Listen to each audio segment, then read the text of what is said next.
The text message wasn't supposed to reach her.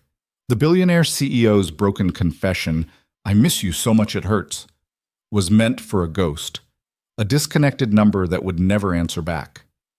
But Emily Carter's phone lit up at 2 a.m. with words that shattered the illusion of Adrian Vale's perfect life. She could have ignored it, should have ignored it. Instead, she typed back. That single reply set off a chain of events that would expose corporate scandals, threaten a little girl's safety, and force two damaged souls to choose between protecting their hearts and risking everything for a love neither believed they deserved. Stay until the end and drop a comment with your city.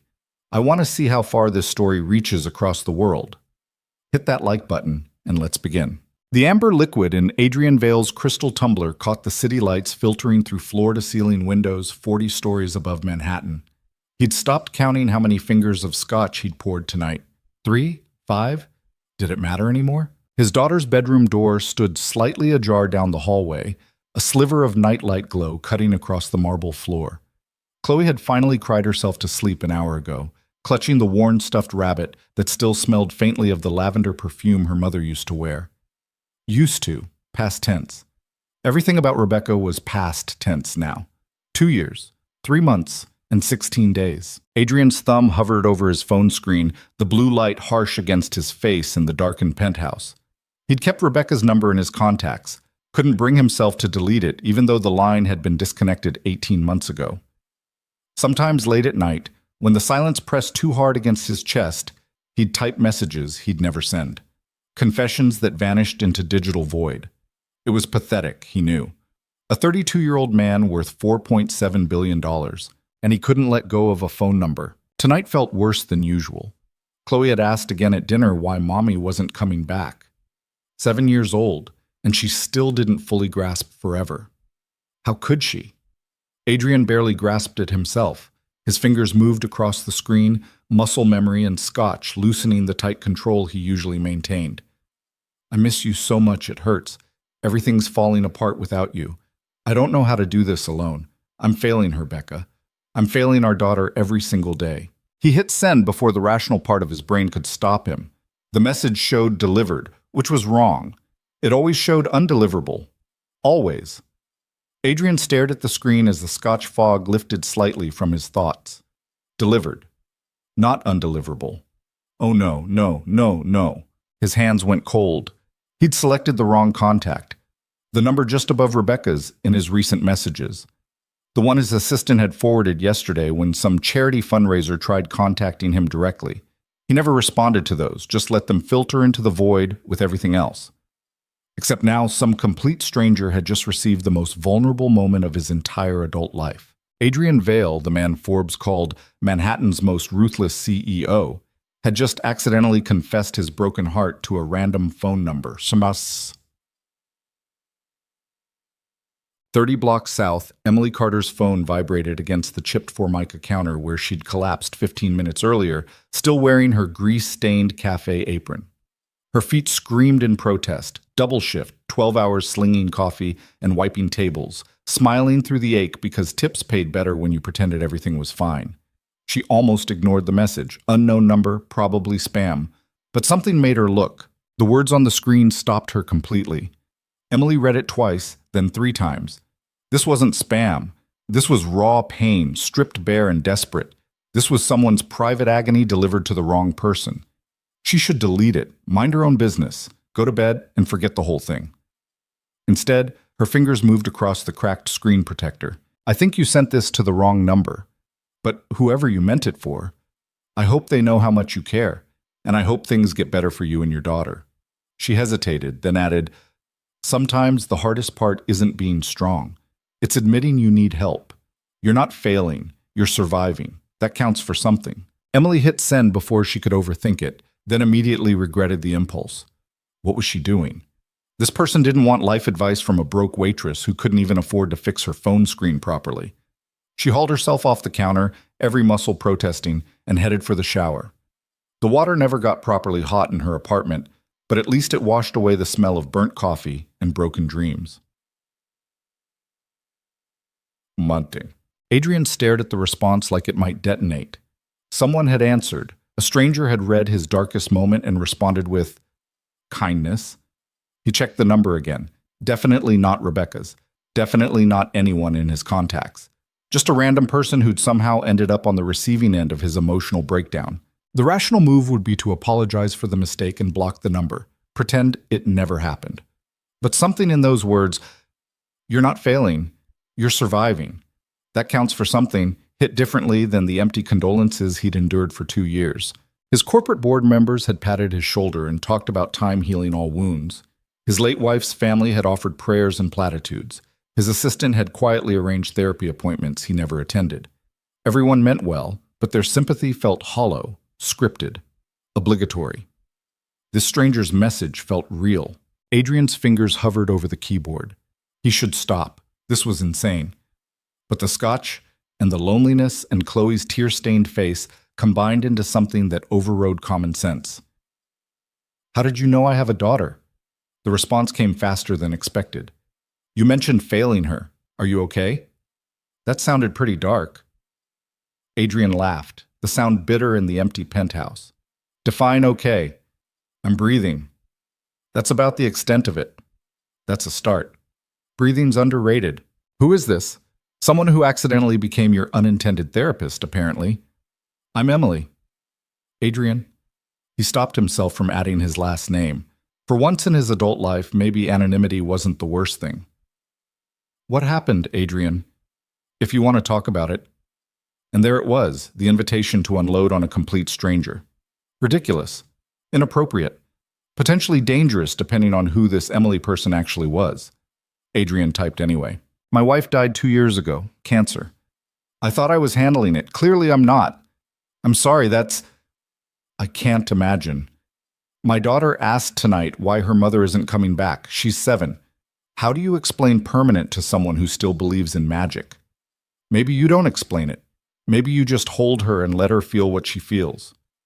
Adrian set the scotch down, suddenly needing clearer thoughts. That's what her therapist says. "I'm not great at the feelings thing. Nobody is. We just pretend better some days than others." Something about this conversation felt surreal. He'd spent 2 years maintaining perfect control, never letting anyone see past the polished CEO exterior. Now he was spilling his trauma to someone named Emily, who probably thought he was completely unhinged. "Why are you being nice to someone who accidentally texted you at 2 a.m.? "Because you needed someone to be nice to you. And because I've been where you are. Different circumstances, but the same kind of alone." "What happened to you?" "That's a long story for another time. Tonight's about you surviving another day." "Did you?" "Barely. Then you're doing better than you think." Adrian found himself almost smiling, an unfamiliar sensation these days. "I should let you sleep. I'm sorry for dumping this on you." "Don't be. Sometimes strangers are easier to talk to than people who know us. No judgment, no expectations." "Thank you, Emily." "Any time, Adrian. Seriously. If you need to talk, I'm here." He saved the number before he could talk himself out of it. Then he sat in the dark penthouse, staring at the conversation, wondering what the hell he'd just started. Gush. Tak. Emily woke at 6 a.m. to her alarm blaring the same grinding ringtone she'd used for 3 years. Shower, coffee, 20-minute subway ride to the cafe, repeat. The rhythm of survival. She kept thinking about the messages from last night. Adrian, a widower struggling with a daughter who missed her mother. The raw honesty in his words had caught her completely off guard. During her morning shift, pouring coffee on autopilot while her mind wandered, she wondered if she'd crossed some line. Maybe her responses had been too personal, too presumptuous. He'd probably regret the whole conversation in daylight. Her phone buzzed during her break. Is it weird that I slept better last night than I have in months? Emily's heart did something unexpected. She told herself it was just surprise, not hope, not weird. Sometimes saying the hard stuff out loud helps. Chloe asked about you this morning? About me? How does she even know I exist? I told her I talked to someone kind last night. She wanted to know if you like dinosaurs. Emily laughed out loud, earning a curious look from her coworker. Tell her I think velociraptors are underrated. She says you're officially her favorite person now. I haven't even met her. Details. Emily felt herself smiling at her phone like a teenager, which was ridiculous. This was just two people having a conversation. Nothing more. What is she like? Besides dinosaurs, apparently. Space. Planets. Anything that glows in the dark. She's got a school project due Monday about the solar system, and I have no idea how to help her. I could help with that. Emily typed it before thinking, then immediately wanted to delete it. What was she doing? Offering to help a stranger's kid with homework? Are you serious? I used to volunteer at an after-school program before my schedule got insane. Kids and crafts are kind of my thing. The three dots appeared and disappeared several times. Emily held her breath. This is probably a terrible idea. Probably. I don't even know your last name. Carter. Emily. Carter. See? Now you can Google me and confirm I'm not a serial killer. I'm sure serial killers don't announce themselves as Emily Carter. Exactly. We're very sneaky that way. Another long pause. Would you actually be willing to meet up? Help Chloe with this project? I can pay you. Don't. I'm not doing this for money. Then why? Emily stared at the question, trying to find an answer that didn't sound completely insane. Because someone was kind to me once when I needed it. Paying it forward. Tomorrow afternoon? I'll text you the address. Sounds good. Emily set her phone down, her hands slightly shaking. What had she just agreed to? Meeting some stranger and his kid to help with a school project because of a misdirected text message? Her coworker Maria leaned over. You okay? You look weird. I think I just made either the best or worst decision of my life. Those usually feel the same at first. But see, I mean... Adrian stared at the address he'd just sent, his finger hovering over the delete button. He'd given her his home address. The penthouse location he kept meticulously private. Security would have a field day with this. But something about Emily's messages felt genuine in a way nothing had felt genuine in years. She wasn't impressed by who he was, mainly because she clearly had no idea who he was. The thought was oddly liberating. Daddy? Chloe appeared in his office doorway, dragging her stuffed rabbit by one ear. Her dark hair stuck up in about 7 different directions. Hey, sweetheart. Breakfast? Is the dinosaur lady really coming tomorrow? Adrian's heart squeezed. The hope in her voice was almost painful. If you want her to. Yes. Chloe bounced on her toes. Can we make cookies? Mommy always made cookies when people visited. The mention of Rebecca sent the familiar ache through his chest, but softer than usual. We can try. Fair warning, my cookies usually turn into hockey pucks. That's okay. Emily probably won't care. Emily. First name basis already. His daughter had latched onto this stranger faster than Adrian had seen her warm to anyone since Rebecca died. Chloe? You know Emily's just helping with your project, right? She's not going to replace Mom. His daughter gave him the look, the one that said she understood things adults thought she couldn't grasp. Nobody replaces people, Daddy. That's not how it works. 7 years old and already wiser than he'd ever be. Ulk. Saturday afternoon arrived with the kind of autumn sunshine that made Manhattan almost bearable. Emily stood outside the address Adrian had sent, triple-checking she had the right place. The building was intimidating. Doorman, marble lobby, the kind of place where monthly maintenance probably cost more than her yearly rent. She'd worn her nicest jeans and a clean sweater, suddenly aware of how out of place she looked. The doorman gave her a skeptical once-over. Can I help you? I'm here to see Adrian. Apartment 4201? His expression shifted to something between surprise and concern. Mr. Vale is expecting you? Mr. Vale? The name tickled something in her memory, but she couldn't place it. Yes. Emily Carter. He made a call, spoke in low tones, then nodded. Elevator to the end, penthouse floor. Of course it was the penthouse. Emily's stomach dropped as the elevator climbed, numbers ticking higher than she'd ever been in a building before. What had she gotten herself into? The doors opened directly into a private foyer. Adrian stood waiting, and Emily's breath caught. He was younger than she'd imagined, maybe early 30s, with dark hair that looked like he'd been running his hands through it. Expensive shirt, designer jeans that probably cost more than her security deposit. But it was his eyes that stopped her, exhausted, guarded, and desperately trying to hide both. Emily? Hi. Sorry if I'm early. You're perfect. I mean, your timing is perfect. Not that you're not. He stopped himself, looking flustered. I'm not usually this articulate. Emily smiled despite her nerves. I'm not usually this terrified of elevators. Heights bother you? No, just the realization that I'm standing in a penthouse that probably costs more than I'll make in my lifetime. Adrian's expression softened. It's just a building. Expensive doesn't mean better. Before Emily could respond, a small tornado in the form of a 7-year-old girl came barreling around the corner. Emily, you're real! Chloe grabbed her hand like they were old friends, dragging her inside before Adrian could intervene. The apartment was stunning, all glass and steel and carefully curated art, but it felt cold, empty despite the expensive furniture. I got all the supplies Daddy said. We have foam balls and paint and glitter and everything. Chloe bounced with excitement. Do you really like velociraptors? Emily laughed, feeling the tension ease. They're my favorite dinosaur. Mine too. Everyone always picks T-Rex, but velociraptors are way smarter. Chloe, maybe let Emily breathe for a second, Adrian suggested. But he was smiling, actually smiling. Emily caught his eye over Chloe's head. It's okay. I came prepared for enthusiasm. She pulled a small bag from her purse and handed it to Chloe, who opened it with reverent care. Inside was a tiny velociraptor figurine. For your desk, every scientist needs a good luck charm. Chloe's face lit up like Christmas morning. This is the best thing ever. She hugged Emily with the fierce, unself-conscious affection only kids can manage. And Emily felt something crack open in her chest. She'd forgotten what it felt like to matter to someone, even someone she'd just met.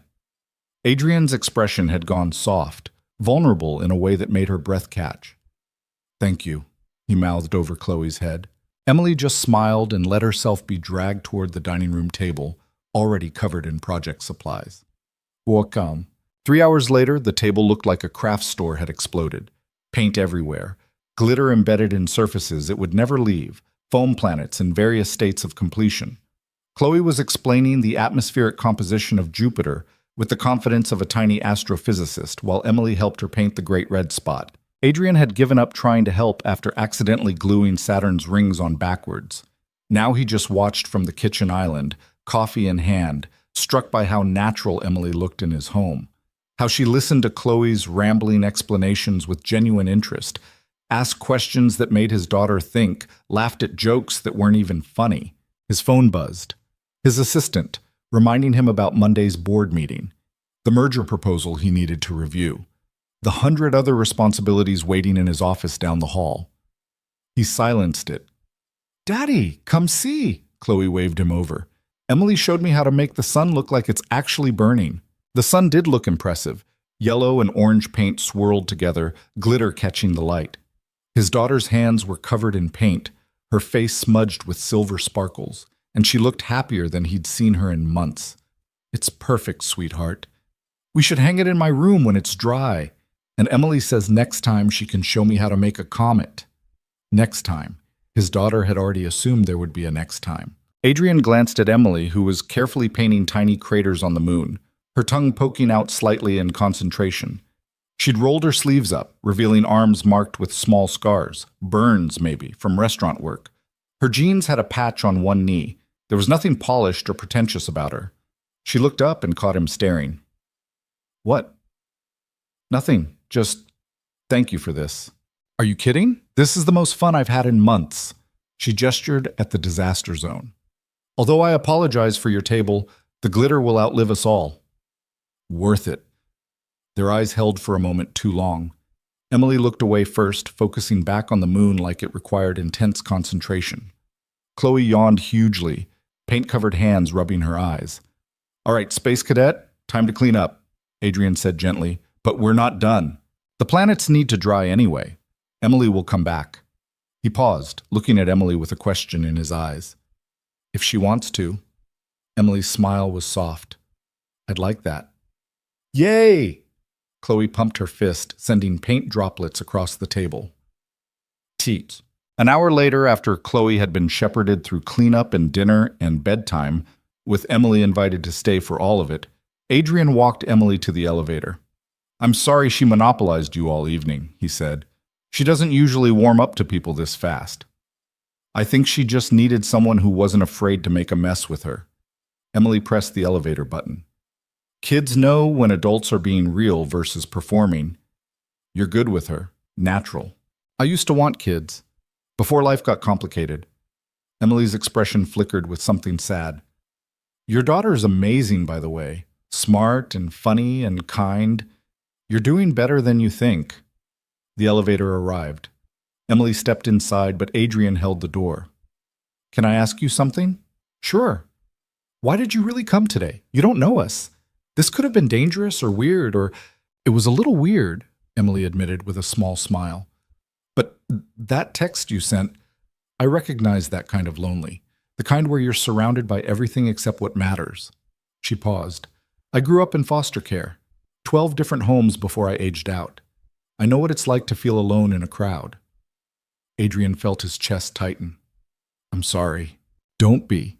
It taught me that sometimes the smallest kindnesses matter most. Someone being present, showing up, caring when they don't have to. She shrugged. You needed someone to show up, so I did.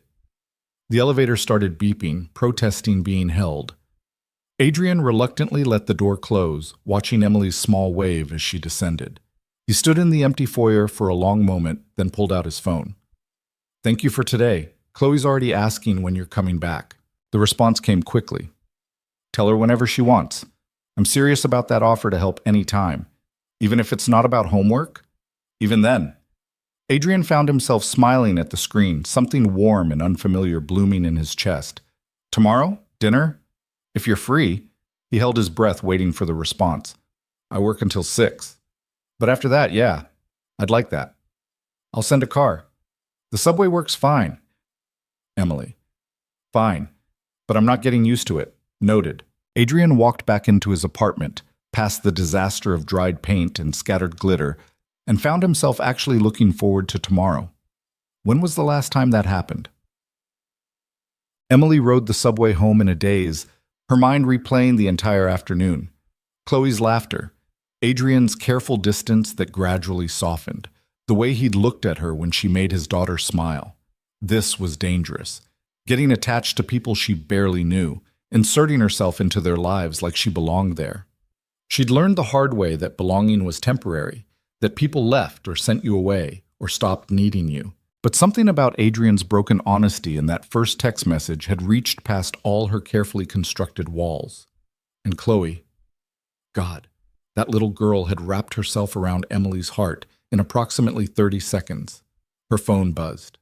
Unknown number. Her stomach dropped until she opened it. This is Adrian. Different number. Work phone. I wanted to say thank you properly.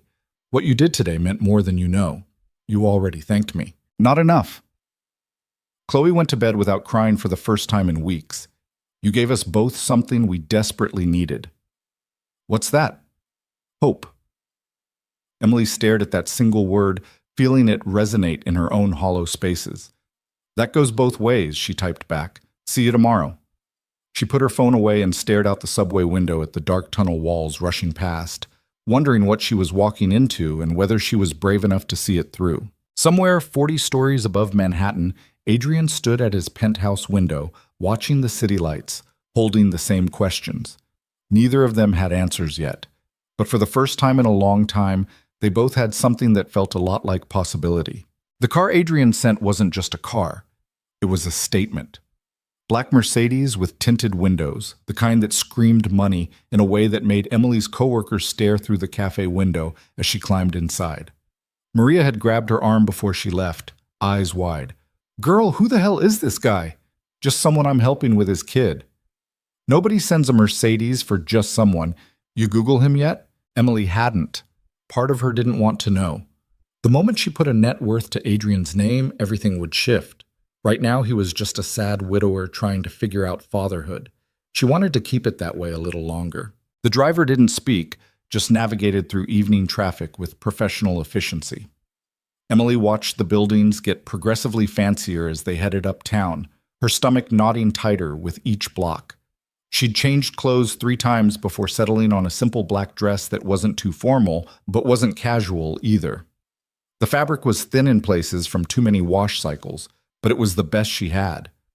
Her phone buzzed. Chloe's been watching out the window for 20 minutes. Fair warning, she made you a welcome sign. Emily smiled despite her nerves. Is it covered in glitter? Is there any other kind? The car pulled up to the building. Same intimidating doorman, same marble lobby that made her feel like she was trespassing. But this time when she stepped off the elevator, Chloe was waiting right there, practically vibrating with excitement. Emily! She held up a poster board covered in silver glitter, star stickers, and shaky marker letters that spelled out, Welcome Emily in rainbow colors. I made this for you. This is the most beautiful sign I've ever seen. Emily crouched down to Chloe's level. Can I keep it? Really? Absolutely. It's going on my fridge. Chloe's grin could have powered the city. She grabbed Emily's hand, tugging her inside. Adrian appeared from the kitchen, looking unfairly good in a dark sweater and jeans. His hair was still damp like he'd just showered, and Emily had to actively stop herself from staring. Sorry about the ambush, he said, but he was smiling, actually smiling, and it transformed his entire face. I like ambushes that come with glitter signs.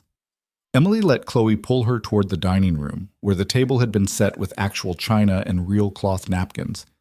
Adrian, this is too much. It's just dinner. This looks like a magazine spread. I may have panicked and called my assistant for help. He looked embarrassed. I haven't hosted anyone in a while. Chloe climbed into her chair, swinging her legs. Daddy burnt the first chicken. It smoked really bad and the alarm went off. Chloe. And then he said a bad word and made me promise not to tell. Adrian's ears turned red. We ordered from a restaurant after that. But I tried. Emily laughed, the sound surprising her. When was the last time she genuinely laughed? Points for effort. Dinner was easier than it should have been. Chloe chattered nonstop about her solar system project, which apparently earned her an A+ and got displayed in the school hallway. She described every single compliment her teacher gave in excruciating detail, while Adrian and Emily traded amused looks across the table. And then Jake said my son was way better than his, but I told him we could be solar system partners for the next project if he wanted, Chloe continued through a mouthful of pasta. Is that okay, Daddy? Chew first, then talk. And yes, that's very nice of you. Emily, do you have a boyfriend? Adrian choked on his water. Chloe! What? I'm just asking. She turned innocent eyes to Emily. Do you? Emily felt heat creep up her neck. No, I don't. Why not? You're really pretty. Chloe, that's enough, Adrian said firmly, but his own face had gone pink. I'm too busy with work, Emily answered, keeping her voice light. Relationships take time I don't really have. Oh. Chloe considered this seriously. Daddy doesn't have a girlfriend either. He says he's too busy too. The silence that followed was spectacularly awkward. Adrian looked like he wanted the floor to swallow him. Emily focused very hard on her pasta. Who wants dessert? Adrian said desperately. We have chocolate cake. Me! Chloe bounced in her seat, crisis averted by sugar. While Adrian cleared plates, Chloe pulled Emily to the living room to show her the art wall, a collection of expensive pieces that probably cost more than Emily's entire apartment building. But tucked among the professional artwork were Chloe's drawings, framed with the same care as everything else. Daddy puts all my pictures up, Chloe said proudly, pointing to a crayon drawing of what might have been a family. 2 stick figures and a smaller one in the middle. That's me and Daddy and Mommy, from before. Emily's throat tightened. It's beautiful. I don't remember her much anymore, just little things. She smelled like flowers and she sang me songs at bedtime. Chloe's voice went quiet. Is that bad? Did I forget? No, sweetheart, that's not bad at all. Emily knelt beside her. The love doesn't go away just because the memories get fuzzy. That stays forever. That's what Daddy says too. Chloe leaned against her, casual and trusting in a way that made Emily's chest ache. I'm glad you're here. The apartment's too quiet when it's just us. Adrian appeared with cake, stopping short when he saw them. The expression on his face was complicated, grief and gratitude and something else Emily couldn't quite name. They ate dessert on the couch, Chloe wedged between them, talking less now as exhaustion caught up. By the time Adrian suggested bed, she was yawning every other sentence. Will you come back? Chloe asked Emily, fighting sleep. Tomorrow? I have work tomorrow, remember? But soon. Promise? Emily looked at Adrian, who nodded almost imperceptibly. I promise. Chloe hugged her goodnight, fierce and quick, then let her father carry her toward the bedroom. Emily heard their voices, Adrian reading something, Chloe's sleepy responses, and felt like an intruder in this intimate moment. She should leave. Call the car. Go back to her real life. Instead, she walked to the windows, looking out over Manhattan, glittering in the darkness. From up here, the city looked magical instead of harsh, like anything was possible. She's out, Adrian's voice came from behind her. Asked me 4 times if you were still here. Emily turned. He'd rolled his sleeves up, exposing forearms that were distractingly nice. She's a great kid. She likes you. A lot. He moved closer, hands in his pockets. I like you too. Obviously. I mean, as a person. A friend. Not that we're friends exactly. We barely know each other, but he stopped himself. I'm going to stop talking now. Emily smiled. For a billionaire CEO, you're really bad at this.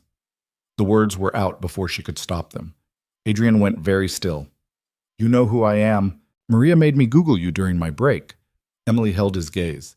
Adrian Vale, Valecore Technologies, Forbes 30 under 30. Net worth that made my phone screen look too small to display the number. And you still came. Was I not supposed to? Most people change when they know, get weird, start wanting things.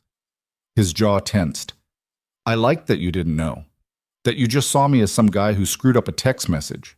I still see that, Emily said quietly. Money doesn't change grief. Doesn't make you less lonely or better at being a single parent.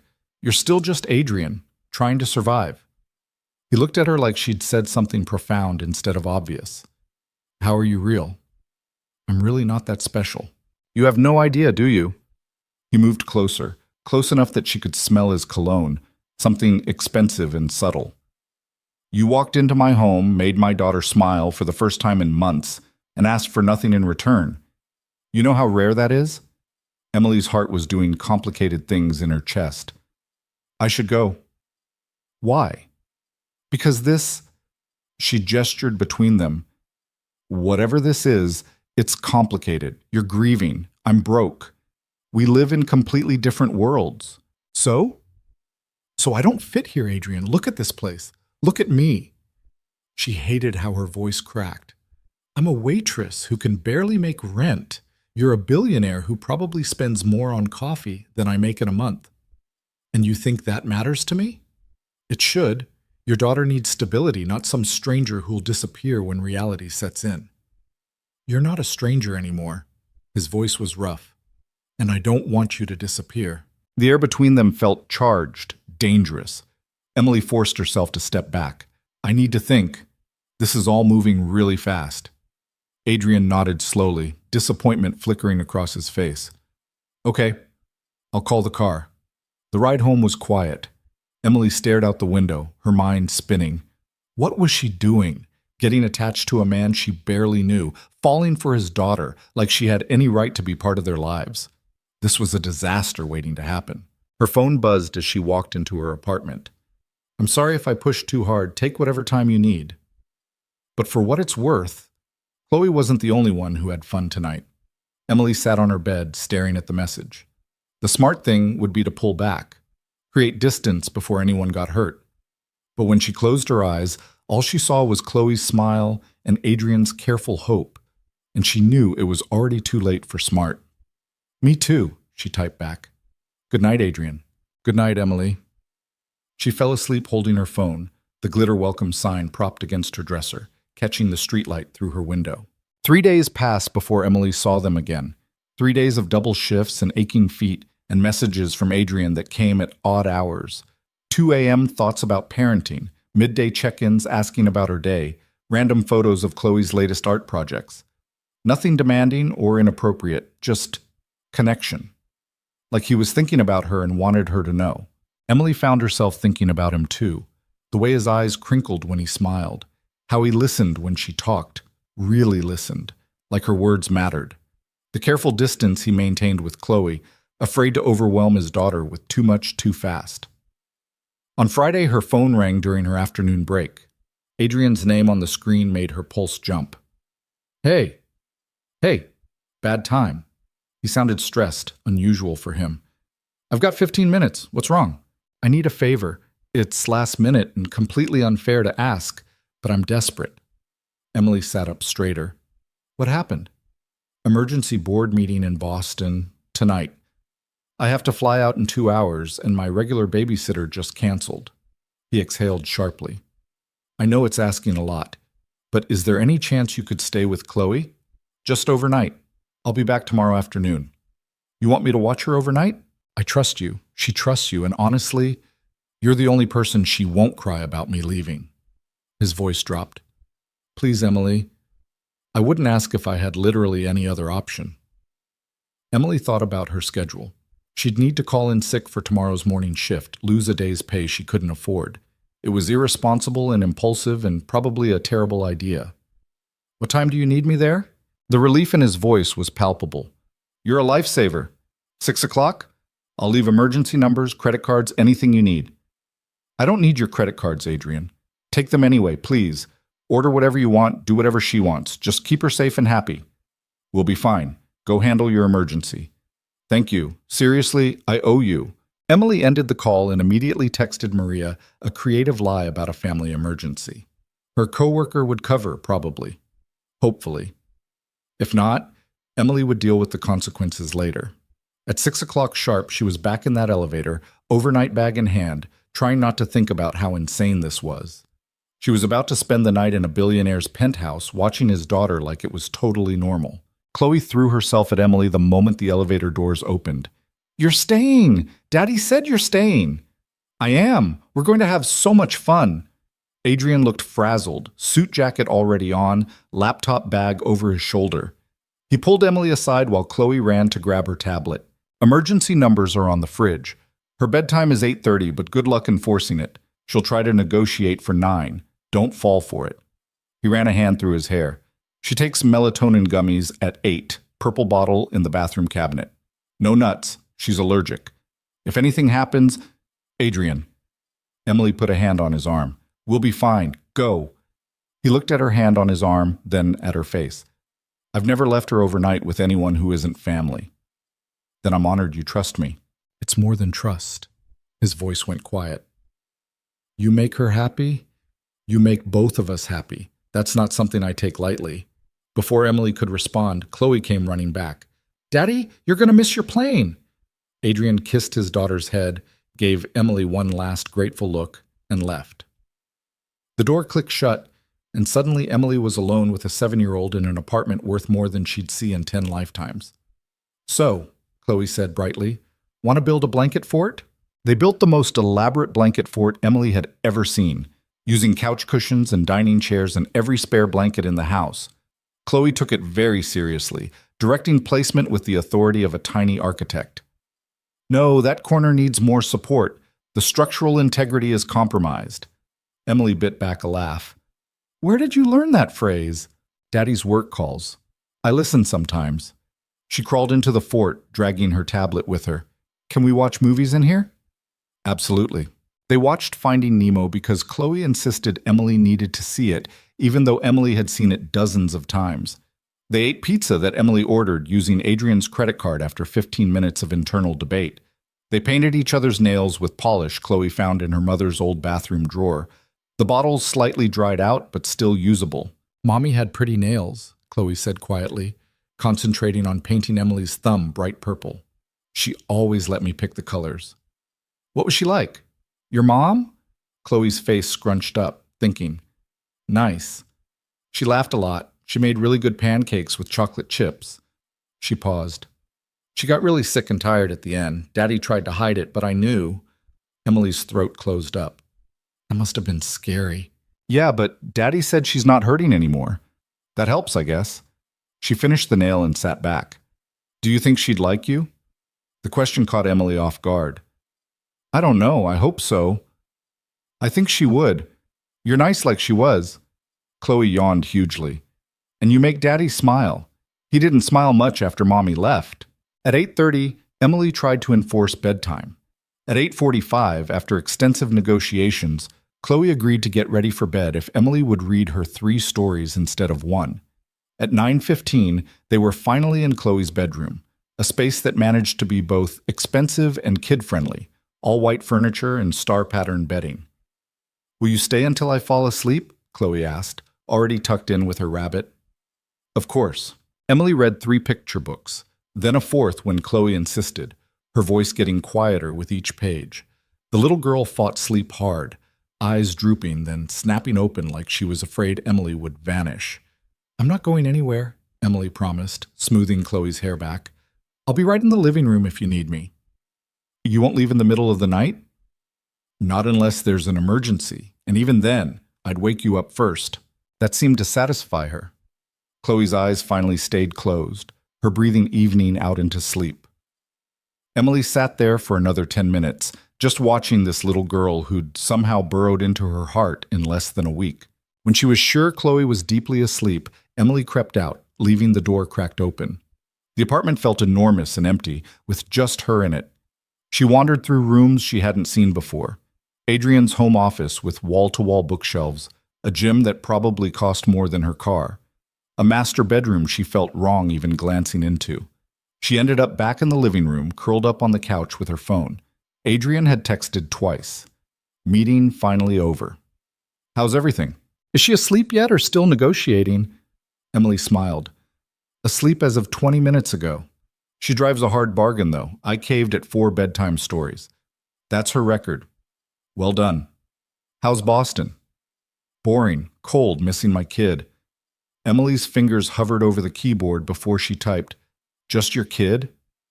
The 3 dots appeared and disappeared several times. No, not just my kid. Emily's heart did a complicated flip. She was in dangerous territory here, flirting with a man she barely knew while babysitting his daughter in his multi-million-dollar apartment. This was how people got hurt. "You should sleep," she typed. "Early flight tomorrow, probably."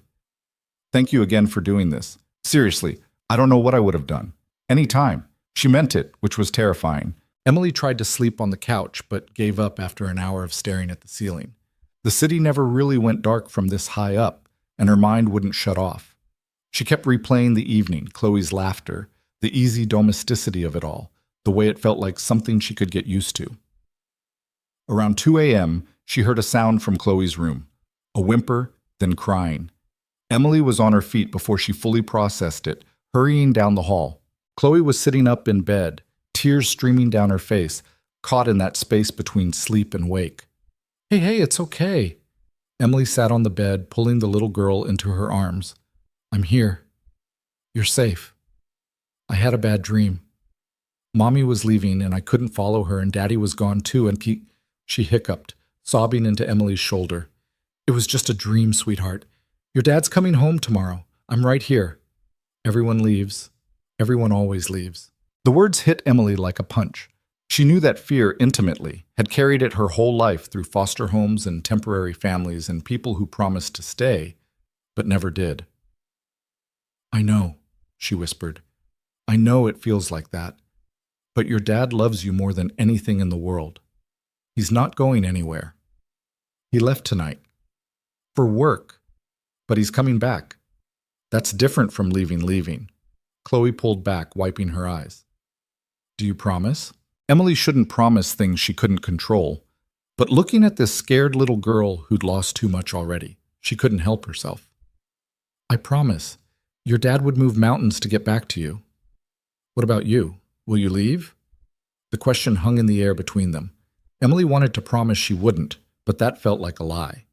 She had no permanent place in their lives. She was just the woman who accidentally received a text message and showed up when asked. "I can't promise forever," Emily said carefully, "but I can promise that I care about you, and I'm not going anywhere right now, okay?" It wasn't enough, but it was honest. Chloe seemed to accept it, settling back against her pillows. "Will you stay in here? Just for tonight?" Emily looked at the reading chair in the corner. "Yeah, I can do that."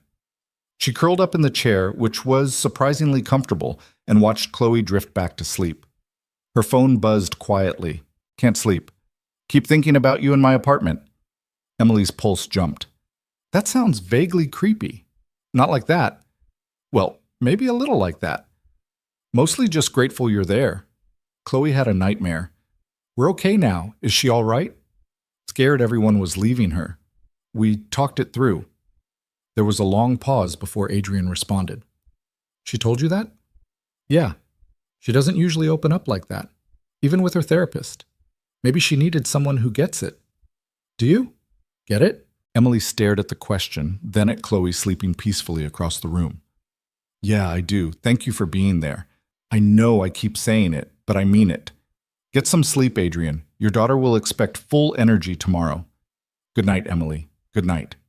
She must have dozed off eventually because the next thing she knew, sunlight was streaming through Chloe's windows and a small face was inches from hers. You stayed, Chloe whispered loudly. Emily blinked awake, her neck protesting the angle she'd slept at. I said I would. Can we make pancakes with chocolate chips like Mommy used to? They made a mess of the kitchen.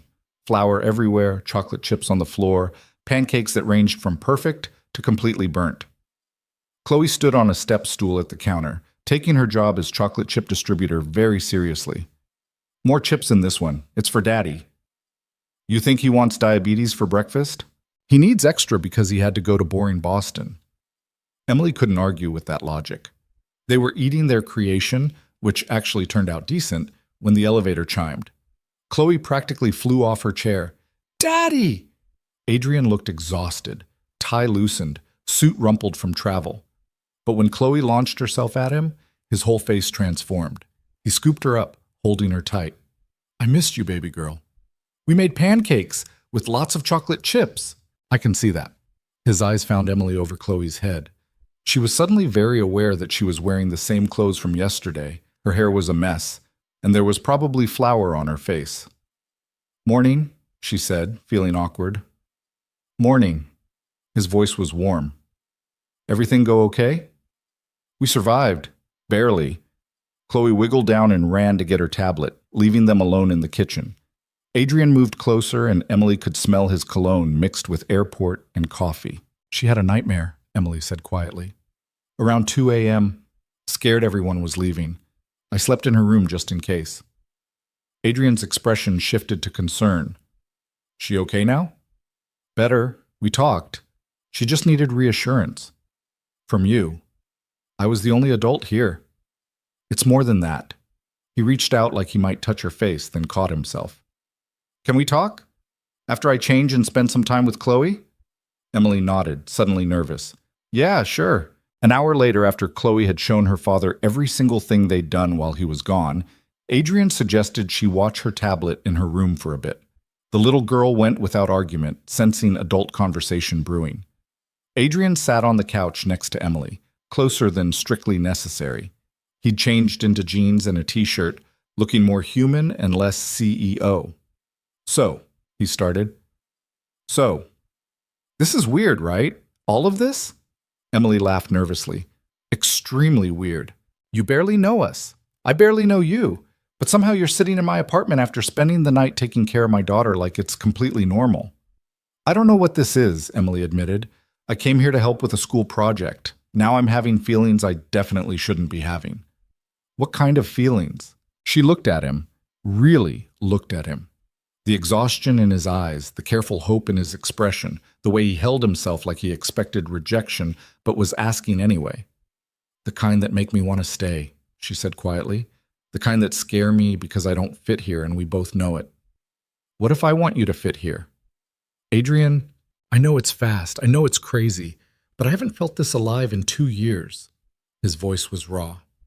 You walked into our lives and suddenly everything's in color again.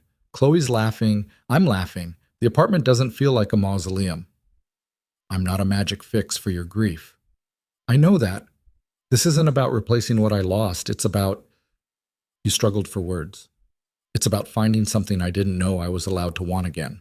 Emily felt tears prickling her eyes. I'm terrified. Of what? Of this being temporary, of getting attached and having it fall apart, of your daughter loving me and then losing another person. She wiped at her eyes angrily. I grew up losing people, Adrian, over and over. I can't do that to Chloe. I won't. Then don't. He caught her hand. Don't leave. Stay. For how long? As long as you want. as long as it feels right. His thumb traced circles on her palm. I'm not asking you to marry me tomorrow.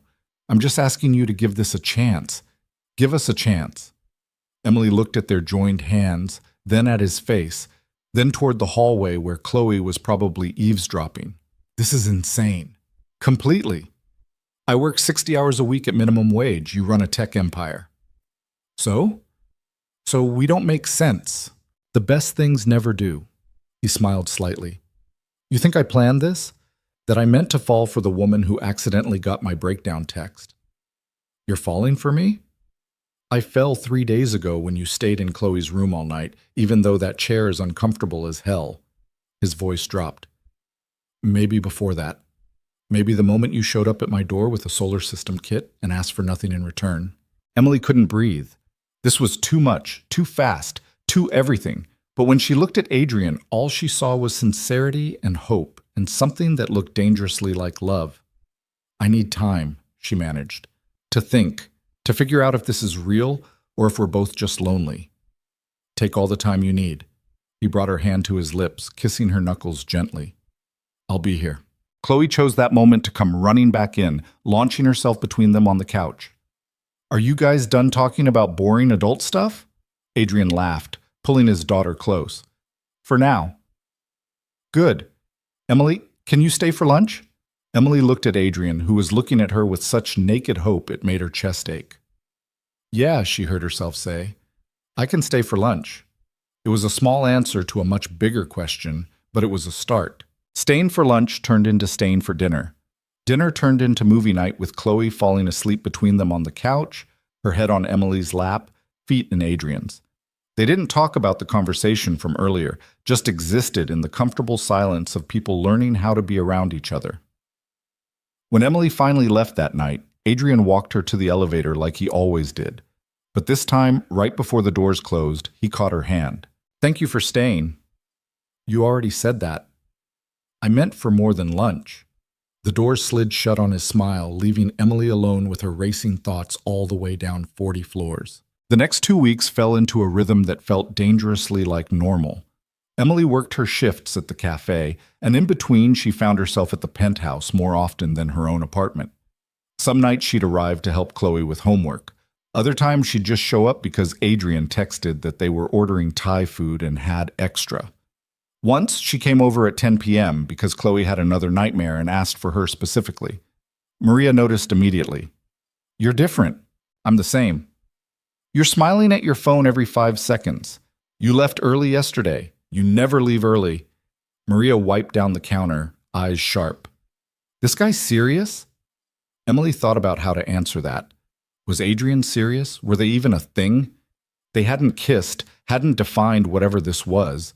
They just existed in this weird limbo of late-night texts and shared meals and moments where their hands would brush and neither would pull away. I don't know what it is yet, but you want it to be something. Yeah, Emily admitted, I really do. Then stop overthinking it. You deserve good things too, you know. Did she? Emily had spent so long surviving that she'd forgotten what it felt like to actually want something beyond next month's rent. But every time she saw Adrian look at her like she was solving some equation he'd been stuck on for years, or Chloe grabbed her hand like it was the most natural thing in the world, she let herself want it a little more. On a Wednesday evening, 3 weeks after that first accidental text, everything shifted. Emily arrived at the penthouse to find Adrian pacing the living room, phone pressed to his ear, his voice tight with frustration. I don't care what the board wants. Tell them I'm not negotiating on the timeline. He paused, listening. Then they can take their concerns and... He noticed Emily and modulated his tone. We'll discuss this tomorrow. I'm done for tonight. He ended the call and tossed his phone on the couch with more force than necessary. Bad day? The worst. He scrubbed his hands over his face. Corporate politics. Everyone wants a piece of something and nobody wants to do the actual work. Emily set down her bag. Where's Chloe? At my in-laws. They wanted her for the night. His expression went complicated. Rebecca's parents. They still struggle with me moving forward. Tonight felt easier than arguing. So they were alone. Completely alone for the first time since this whole thing started. The air felt different, charged with possibility and tension. You want to talk about it? Emily asked. The work thing? Not even a little bit. Adrian moved to the bar cart, pouring himself something amber. You want one? I don't really drink. Smart woman. He downed the shot anyway, wincing. I hate this part. The endless meetings, the power plays, the people who smile while plotting how to undermine you. Then why do it? Because I built this company from nothing. Because walking away means letting vultures pick it apart. He poured another drink but didn't touch it. And because I don't know who I am if I'm not Adrian Vale, CEO. Emily moved closer, drawn by the raw honesty in his voice. You're Chloe's dad. That's someone. Is it enough? Isn't it? He looked at her, really looked, and something shifted in his expression. You always do that. Do what? Cut through the bullshit. Make me remember what actually matters. He set the glass down untouched and closed the distance between them. How are you real, Emily Carter? Her breath caught. They were standing too close, close enough that she could see the flecks of gold in his eyes, close enough to feel the heat radiating off him. Adrian, I want to kiss you. His voice was rough. I've wanted to kiss you for 2 weeks, but I need to know you want this too, that I'm not imagining what's happening here. Emily's heart was trying to exit her chest. You're not imagining it. Then tell me to stop if you don't want... She kissed him before he could finish the sentence, rising on her toes to close the final gap between them. His arms came around her immediately, pulling her against him like he'd been waiting for permission. The kiss was everything their careful distance hadn't been, desperate and real and terrifying in its intensity. When they finally broke apart, both breathing hard, Adrian rested his forehead against hers. I'm falling for you. I know it's too fast and too complicated, but I can't pretend anymore. Good, Emily whispered, because I'm falling too and it's scaring the hell out of me. He kissed her again, softer this time, like he was memorizing the shape of her mouth. When he pulled back, his smile was the most genuine she'd ever seen. Stay tonight, please. Just stay. They ended up on the couch, Emily tucked against his side, talking until 3 a.m. about everything and nothing. Adrian told her about building his company in a garage at 22, about meeting Rebecca in college and knowing immediately she was it, about the gutting process of watching her fade away while trying to hold himself together for Chloe.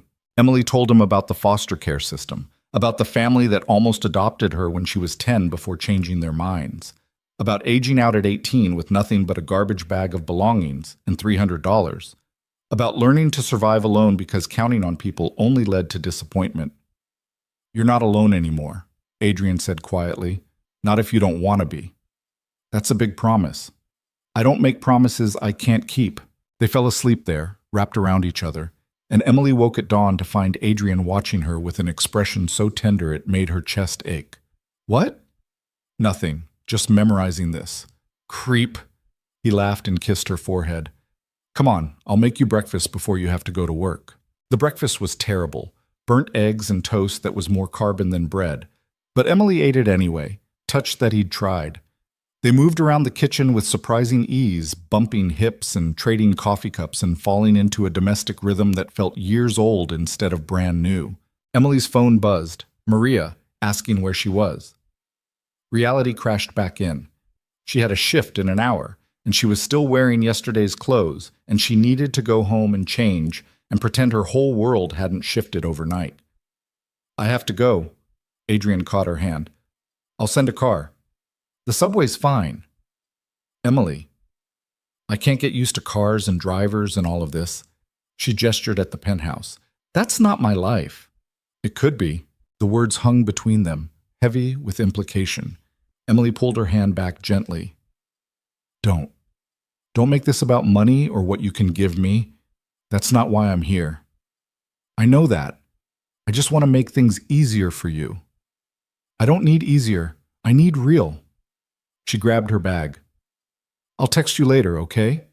She left before he could argue, taking the subway home like always, trying to ground herself in normal when everything felt spectacularly not normal.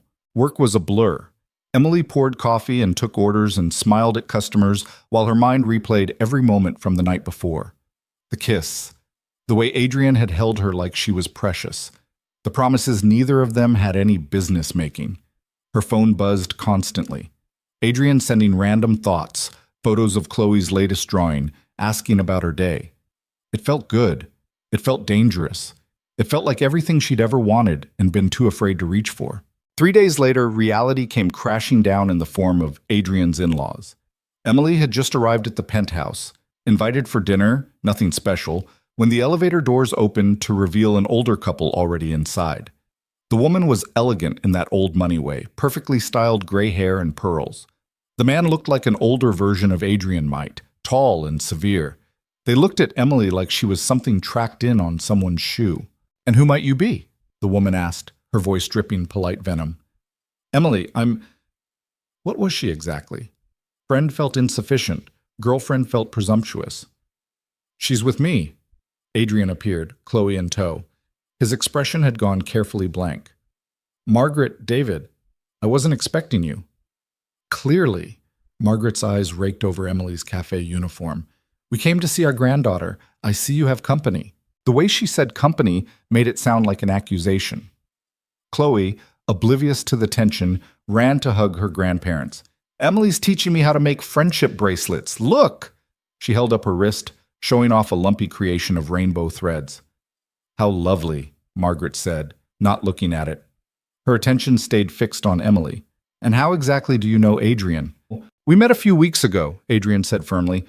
"Emily, why don't you and Chloe go start on dinner? I need to speak with Margaret and David." It was a dismissal wrapped in politeness. Emily felt her face flush but nodded, taking Chloe's hand and heading for the kitchen.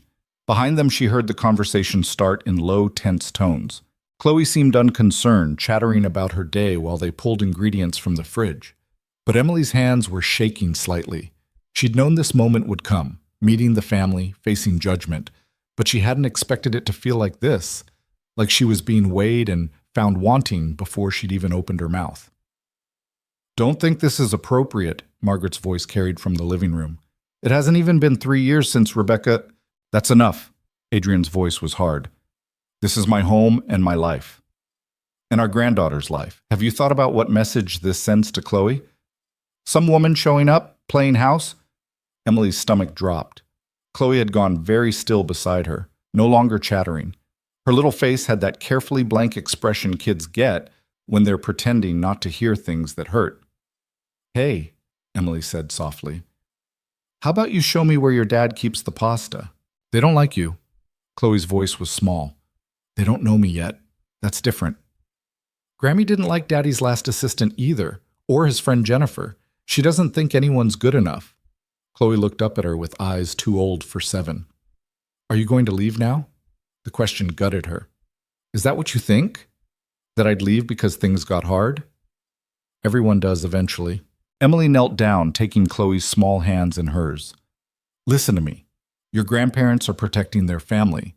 That's what grandparents do. They loved your mom very much, and they're scared of losing her memory. That doesn't have anything to do with you and me. But what if they make you go away?" "Nobody makes me do anything I don't want to do." Emily smoothed Chloe's hair back. "I'm here because I care about you and your dad, not because it's easy, okay?" Chloe nodded, but the worry didn't leave her eyes.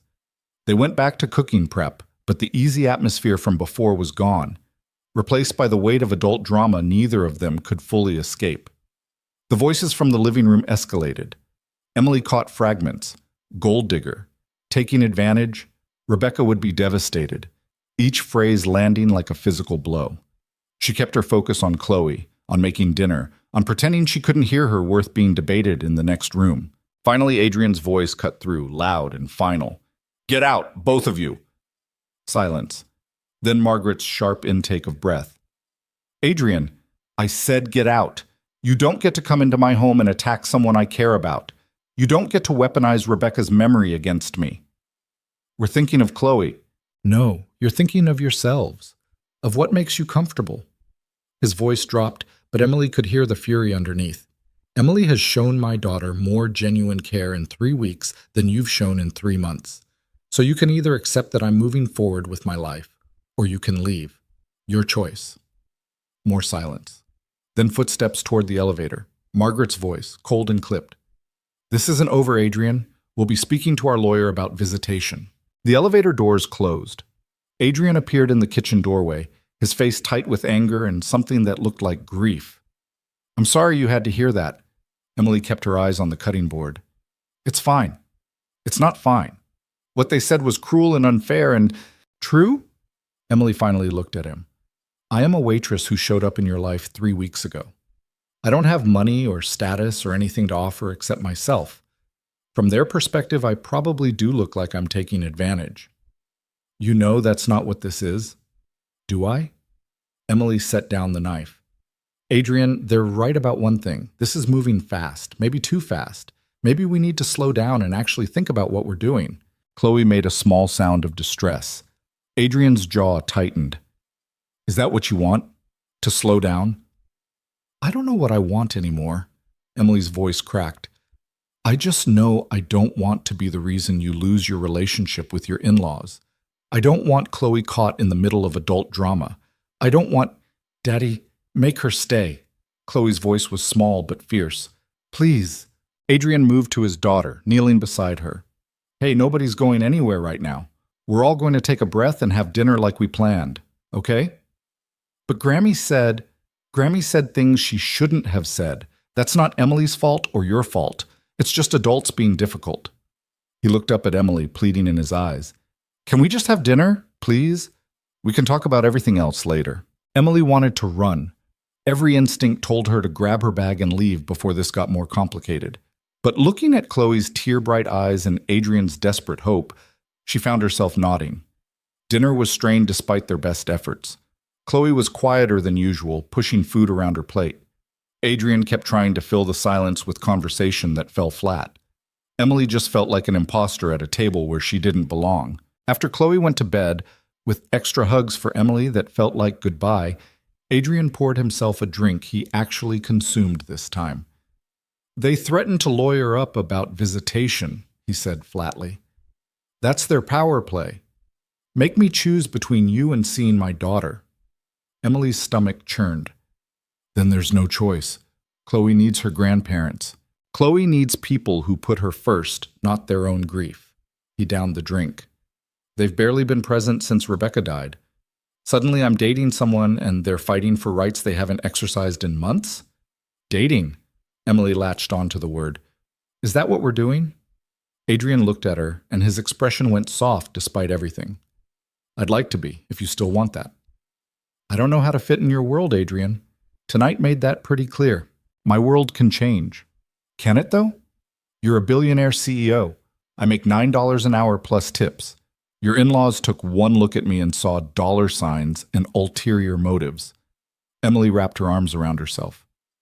What happens when your board finds out? Your business partners? When photos show up online of Manhattan's most eligible bachelor with some nobody waitress? You're not a nobody. To them, I am. And maybe that doesn't matter to you right now, but eventually it will.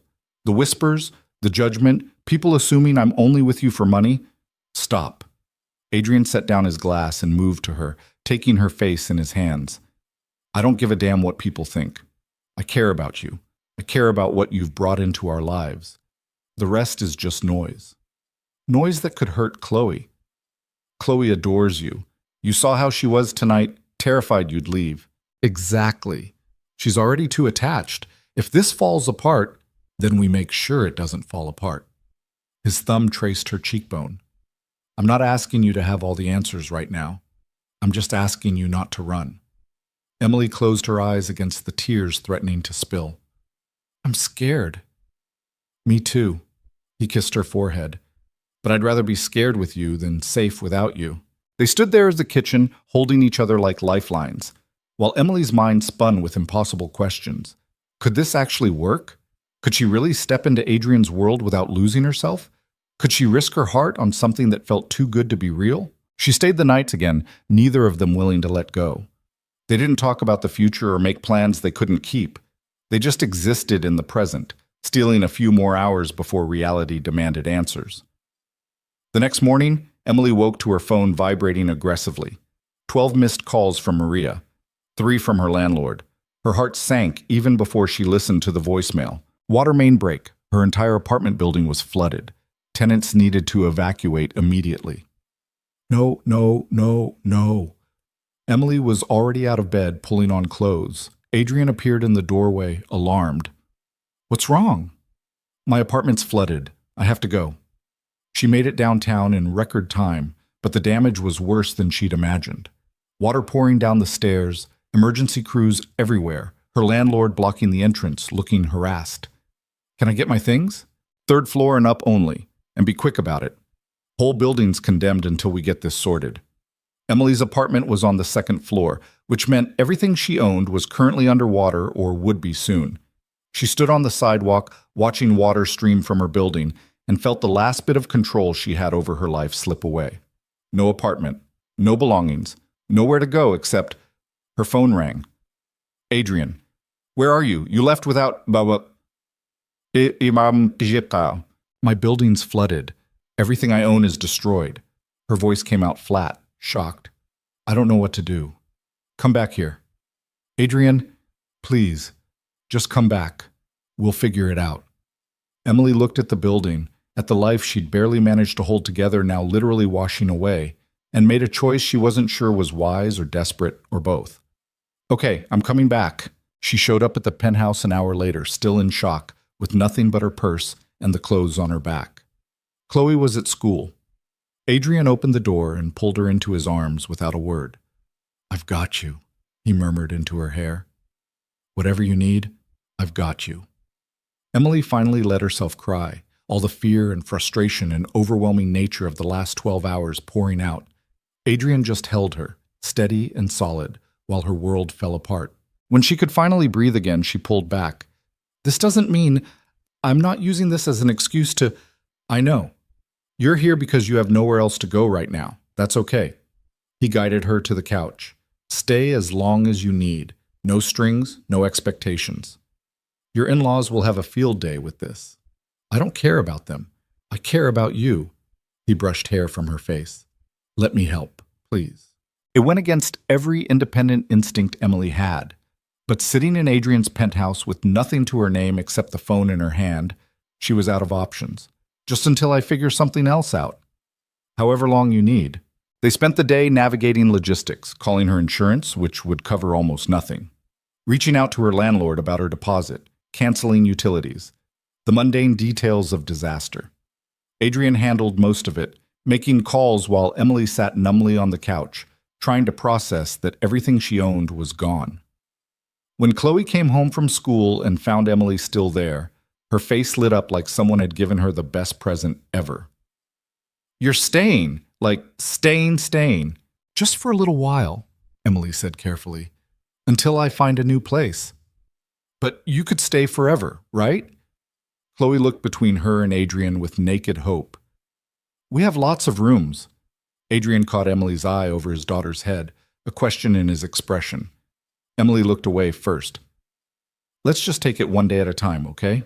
That night, Adrian insisted she take the guest room, a space bigger than her entire apartment had been, with its own bathroom and a bed that felt like sleeping on clouds. Emily lay awake staring at the ceiling, wondering how her life had become unrecognizable in less than a month. Her phone buzzed. "Adrian, you okay?" "Define okay." "Fair point. Can't sleep either. This is weird, right? Me living here? A little. Good weird, though. Your in-laws are going to lose their minds." "Already lost them. Can't lose them twice." Despite everything, Emily smiled. "Thank you. For today. For all of it. Stop thanking me. You'd do the same." "Would I, though? I don't have anything to offer. You have you. That's everything." Emily stared at those words until they blurred. Then she typed, "Good night, Adrian. Good night. I'm down the hall if you need anything." She almost got up, almost walked down that hall and climbed into his bed and let herself have this thing she wanted so desperately. But fear kept her frozen. Fear that this was too good, that she'd ruin it, that wanting something this much was exactly how you lost it.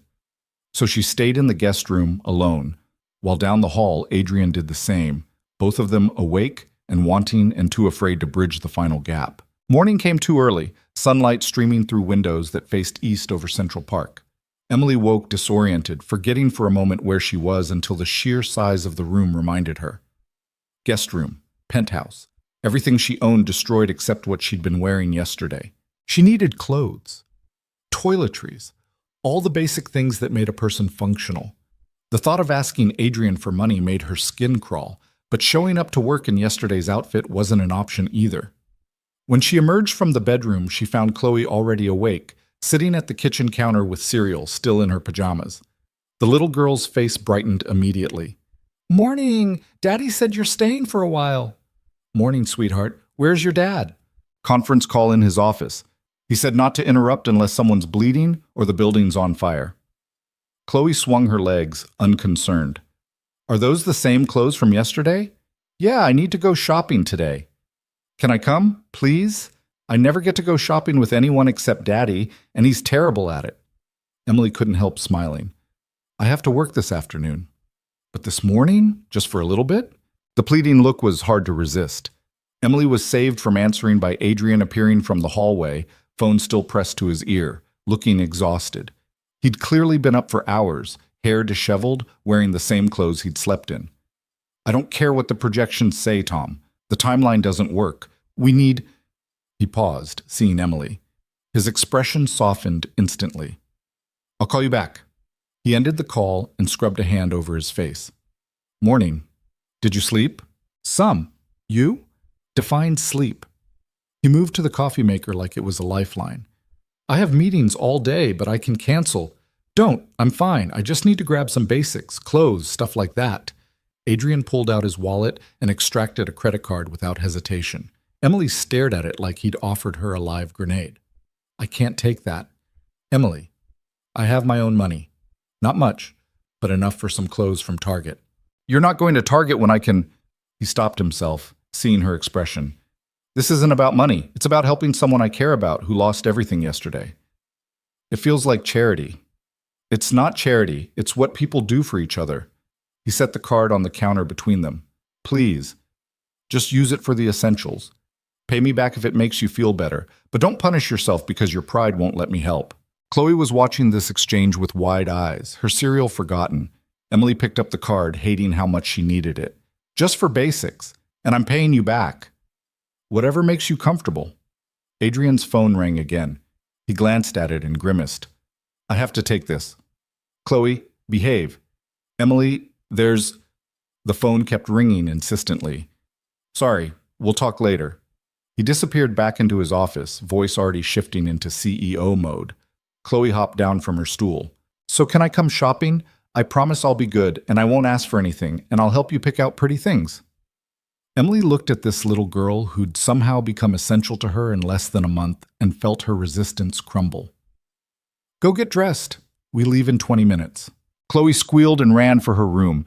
Emily stared at the credit card in her hand, feeling the weight of what it represented. Dependence. Obligation. The slow erosion of the independence she'd fought so hard to maintain. But she needed clothes. And Chloe wanted to come, and maybe letting people help wasn't the worst thing in the world. They took a car because Chloe insisted, and because Emily wasn't sure she could navigate the subway with shopping bags and a 7-year-old. The driver dropped them at a department store that made Emily's Target budget look like pocket change, but she gritted her teeth and walked inside anyway. Chloe took her job as shopping assistant very seriously, pulling things off racks with the confidence of someone who'd never had to check price tags. Emily kept redirecting her toward the sales section, quietly putting back anything that cost more than $50. "But this one's so pretty on you." Chloe held up a dress that probably cost more than Emily's weekly paycheck. "It's too expensive, honey." "Daddy said to get whatever you need." "This isn't need, this is want. There's a difference." Emily grabbed 3 basic shirts, 2 pairs of jeans, underwear that made her blush to buy in front of a child. "This is good. Let's go." "You didn't even try anything on." "I know my size." Chloe looked disappointed but didn't argue. At the register, Emily's hands shook slightly as she handed over Adrian's card. The total made her stomach drop, $463 for basics. She could have survived a month on that amount. The cashier barely blinked, just processed the payment and handed over bags with a smile that said this was nothing. Emily felt sick. In the car heading back, Chloe was quiet for once, looking out the window with a thoughtful expression. "Are you mad at Daddy?" Emily blinked. "What? No, why would you think that?" You got all weird when he tried to give you the card, and you looked sad in the store. Kids saw too much. Emily chose her words carefully. I'm not mad. I just don't like depending on people for money. It makes me uncomfortable. Why? Because when you depend on people, they can take it away, use it against you, make you feel like you owe them. She paused. Your dad's not like that, I know, but old habits die hard. Chloe processed this with the seriousness of someone much older. People hurt you before, when you were a kid. It wasn't a question. Emily wondered what Adrian had told her, or what she'd pieced together on her own. Yeah, they did. Daddy won't hurt you. He's one of the good ones. The simple faith in her voice made Emily's chest tight. I know, sweetheart. I'm just learning how to trust that. Back at the penthouse, Adrian was off his call and visibly stressed, tie loosened, sleeves rolled up. He looked up when they entered, and Emily saw the moment he registered the single shopping bag in her hand. That's it? That's all you got? It's enough. Emily, you lost everything. You need more than... He reached for the bag, looking inside. 3 shirts, 2 jeans, basic undergarments. His jaw tightened. You spent $400 on this? You can see the receipt if you want to verify. That's not what I meant. He set the bag down. I meant you should have gotten more. Actually replaced what you lost. I replaced what I needed. What about shoes, coats? It's October, you'll need warm clothes, toiletries, makeup, whatever else you use. I can get that stuff gradually, with my own money. Adrian looked like he wanted to argue, but Chloe was watching with concerned eyes. He modulated his tone with visible effort. Can we talk? Privately? Emily followed him to his office, anxiety coiling in her stomach. The moment the door closed, Adrian turned to face her. Why are you fighting me on this? I'm not fighting you. I'm maintaining boundaries. By refusing to let me help you after a disaster that wasn't your fault? By not becoming completely dependent on you. Emily crossed her arms. You don't understand what it's like, Adrian. You've never had nothing. You've never had to rely on someone else's generosity and hope they don't use it as leverage. You think I would do that? Use helping you as some kind of power play? No. But the situation does it for you. I'm living in your house, using your card, eating your food. Every day I'm here, I owe you more. Her voice cracked. And when this falls apart, because things like this always fall apart, where does that leave me? Adrian's expression shifted from frustration to understanding. You're looking for the exit before you even give this a real chance. I'm protecting myself. There's a difference. Is there? He moved closer. Emily, I'm not asking you to give up your independence. I'm asking you to let someone care about you without keeping score. I don't know how to do that. Then learn, with me, with us. He caught her hand. I'm not going anywhere, and I'm not going to use what I have against you, but you have to actually trust that.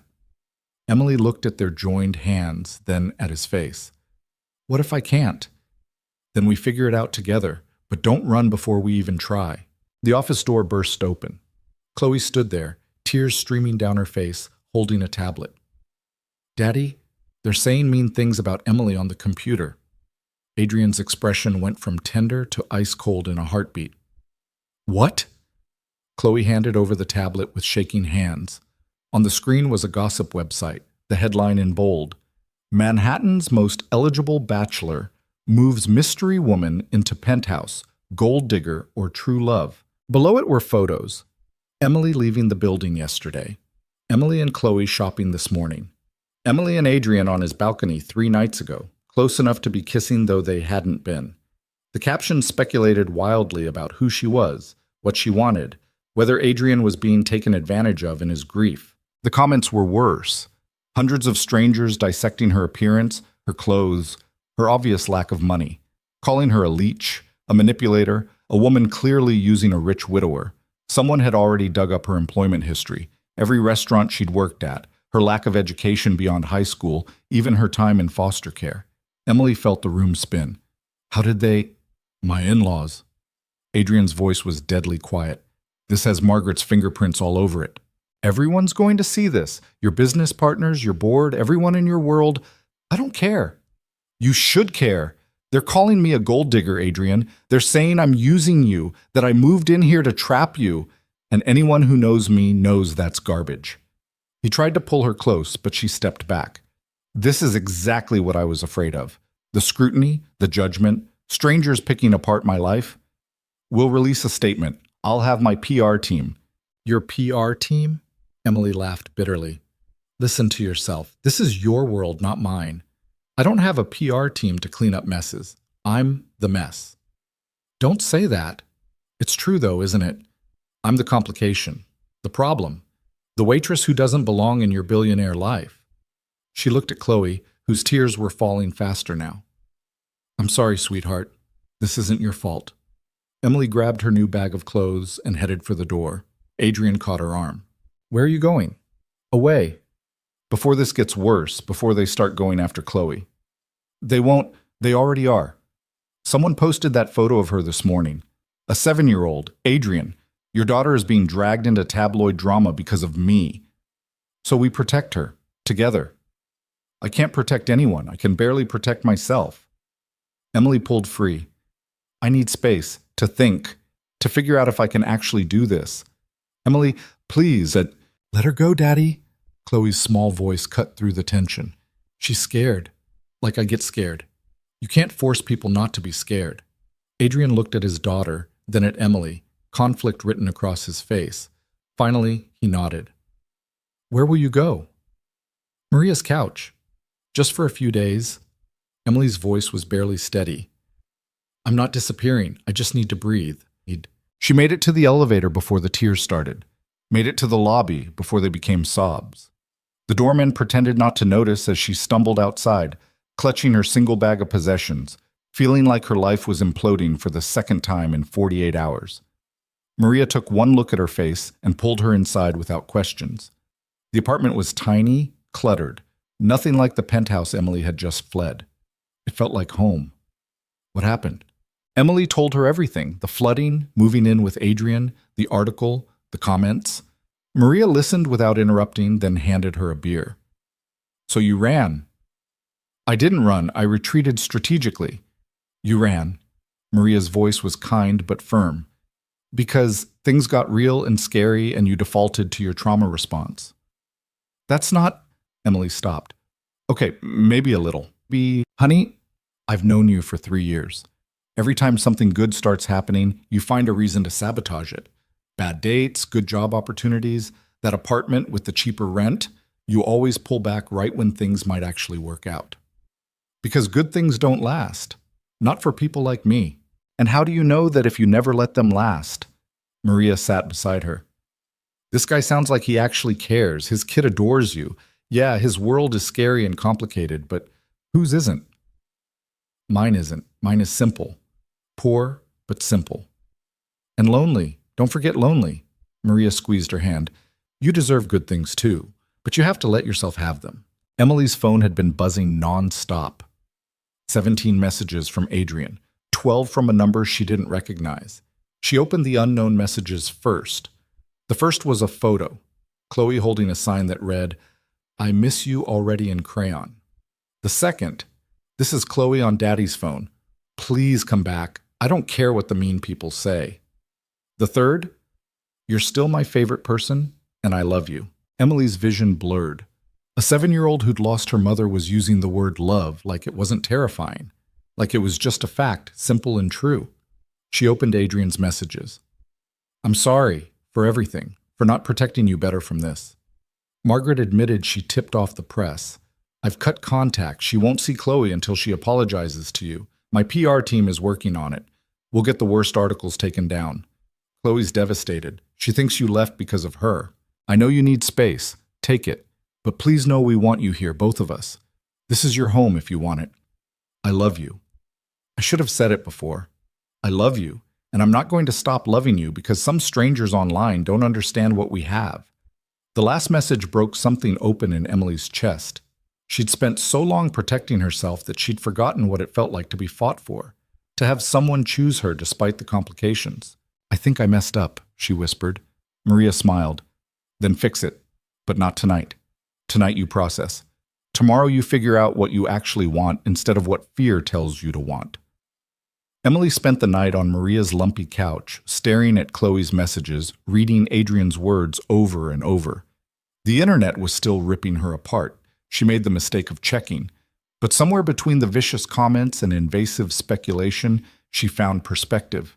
These people didn't know her, didn't know Adrian, didn't know the accidental text that started everything, or the way Chloe laughed when they built blanket forts, or how Adrian looked at her like she was solving puzzles he'd been stuck on for years. They saw a story that fit their narrative. Rich man, poor woman, obvious gold digger. But they didn't see the truth underneath, two broken people learning how to be whole together. Morning came with clarity. Emily borrowed clothes from Maria, took the subway to the penthouse, and stood outside the building gathering courage. The doorman recognized her immediately. "Ms. Carter, Mr. Vale left word you're always welcome up." "Even after the articles?" The man's expression softened. "Especially after the articles. Anyone with eyes can see how that little girl lights up around you. That's not something you fake." Emily rode the elevator up, her heart hammering. She had no speech prepared, no clear plan. She just knew she was tired of running. The elevator doors opened. Chloe was sitting on the floor right there, like she'd been waiting. When she saw Emily, her face crumpled. "You came back." "I came back." Emily knelt down. "I'm so sorry I left like that. You were right. I got scared. But being scared isn't a good enough reason to hurt people I care about." Chloe threw herself into Emily's arms with enough force to nearly knock her over. "I thought you were gone forever." "Not forever. Not even close." Emily held her tight. "Where's your dad?" "Office. On the phone again. He's been on the phone all night talking to people about fixing the mean articles." Emily found him there, still in yesterday's clothes, looking like he hadn't slept at all. He was mid-sentence when he saw her in the doorway and stopped talking entirely. "I'll call you back." He ended the call without waiting for a response. "You're here." "I'm here." Emily stepped inside, closing the door behind her. "I'm sorry I ran. You were trying to help, and I made it about all my damage instead of trusting what we're building." Adrian crossed to her in 3 strides, pulling her against him. "I'm sorry I didn't prepare you better for what dating me would mean. The scrutiny, the press, my in-laws being vindictive. Is it always going to be like this?" "Honestly? Sometimes, yes. The price of visibility." He pulled back to look at her. "But my PR team got most of the articles taken down. We're threatening legal action against the sites that published photos of Chloe without permission, and I've made it clear to everyone in my life that you're not going anywhere unless you choose to leave." "I don't want to leave." The words came out quieter than intended. "I want to stay. I want this. Us. Even when it's scary." "Yeah?" "Yeah, but I need you to understand something." Emily took a breath. "I'm going to be bad at this sometimes. At accepting help, at trusting that good things can last. My default setting is survival mode, and that doesn't shut off easily. So we'll figure it out together. You tell me when I'm pushing too hard. I'll tell you when you're running, when you should stay. We'll mess up and apologize and keep trying. That simple? That complicated?" He smiled slightly. "But worth it. You're worth it." Emily kissed him then, pouring everything she couldn't say into the contact. When they broke apart, Adrian was smiling for real. "I meant what I said last night. I love you." "That's crazy. You barely know me." "I know enough. I know you make my daughter laugh. I know you paint planets with the same care other people reserve for actual important things. I know you're brave even when you're terrified, and you showed up in my life exactly when I'd given up on feeling anything again." He touched her face gently. "So yeah, maybe it's crazy, but it's also true." Emily felt tears prickling. "I think I love you too, which is definitely crazy." "Want to be crazy together?" "Absolutely." They found Chloe in the living room, pretending to watch cartoons, but clearly eavesdropping. She looked up when they entered, hope written across her face. "Are you staying? For real this time?" Emily looked at Adrian, who nodded almost imperceptibly. She took a breath and made the choice that terrified and thrilled her in equal measure. "For real this time. If that's okay with you." Chloe launched off the couch and into Emily's arms. "Yes, this is the best day ever." Over the next week, they settled into something that almost resembled normal. Emily kept working her shifts at the cafe despite Adrian's protests, needing the independence even if she was living in his penthouse. The press attention gradually died down once they realized there was no scandal, just 2 people quietly building a relationship. Adrian's PR team released a simple statement: Mr. Vale is moving forward with his life and would appreciate privacy for his family during this time. No confirmation, no denial, just a boundary firmly drawn. Margaret and David made one attempt to apologize. A phone call Adrian put on speaker so Emily could hear the careful non-apology about unfortunate misunderstandings. Adrian had simply said they could see Chloe again when they were ready to treat Emily with respect, then hung up. That's going to cause problems, Emily had warned.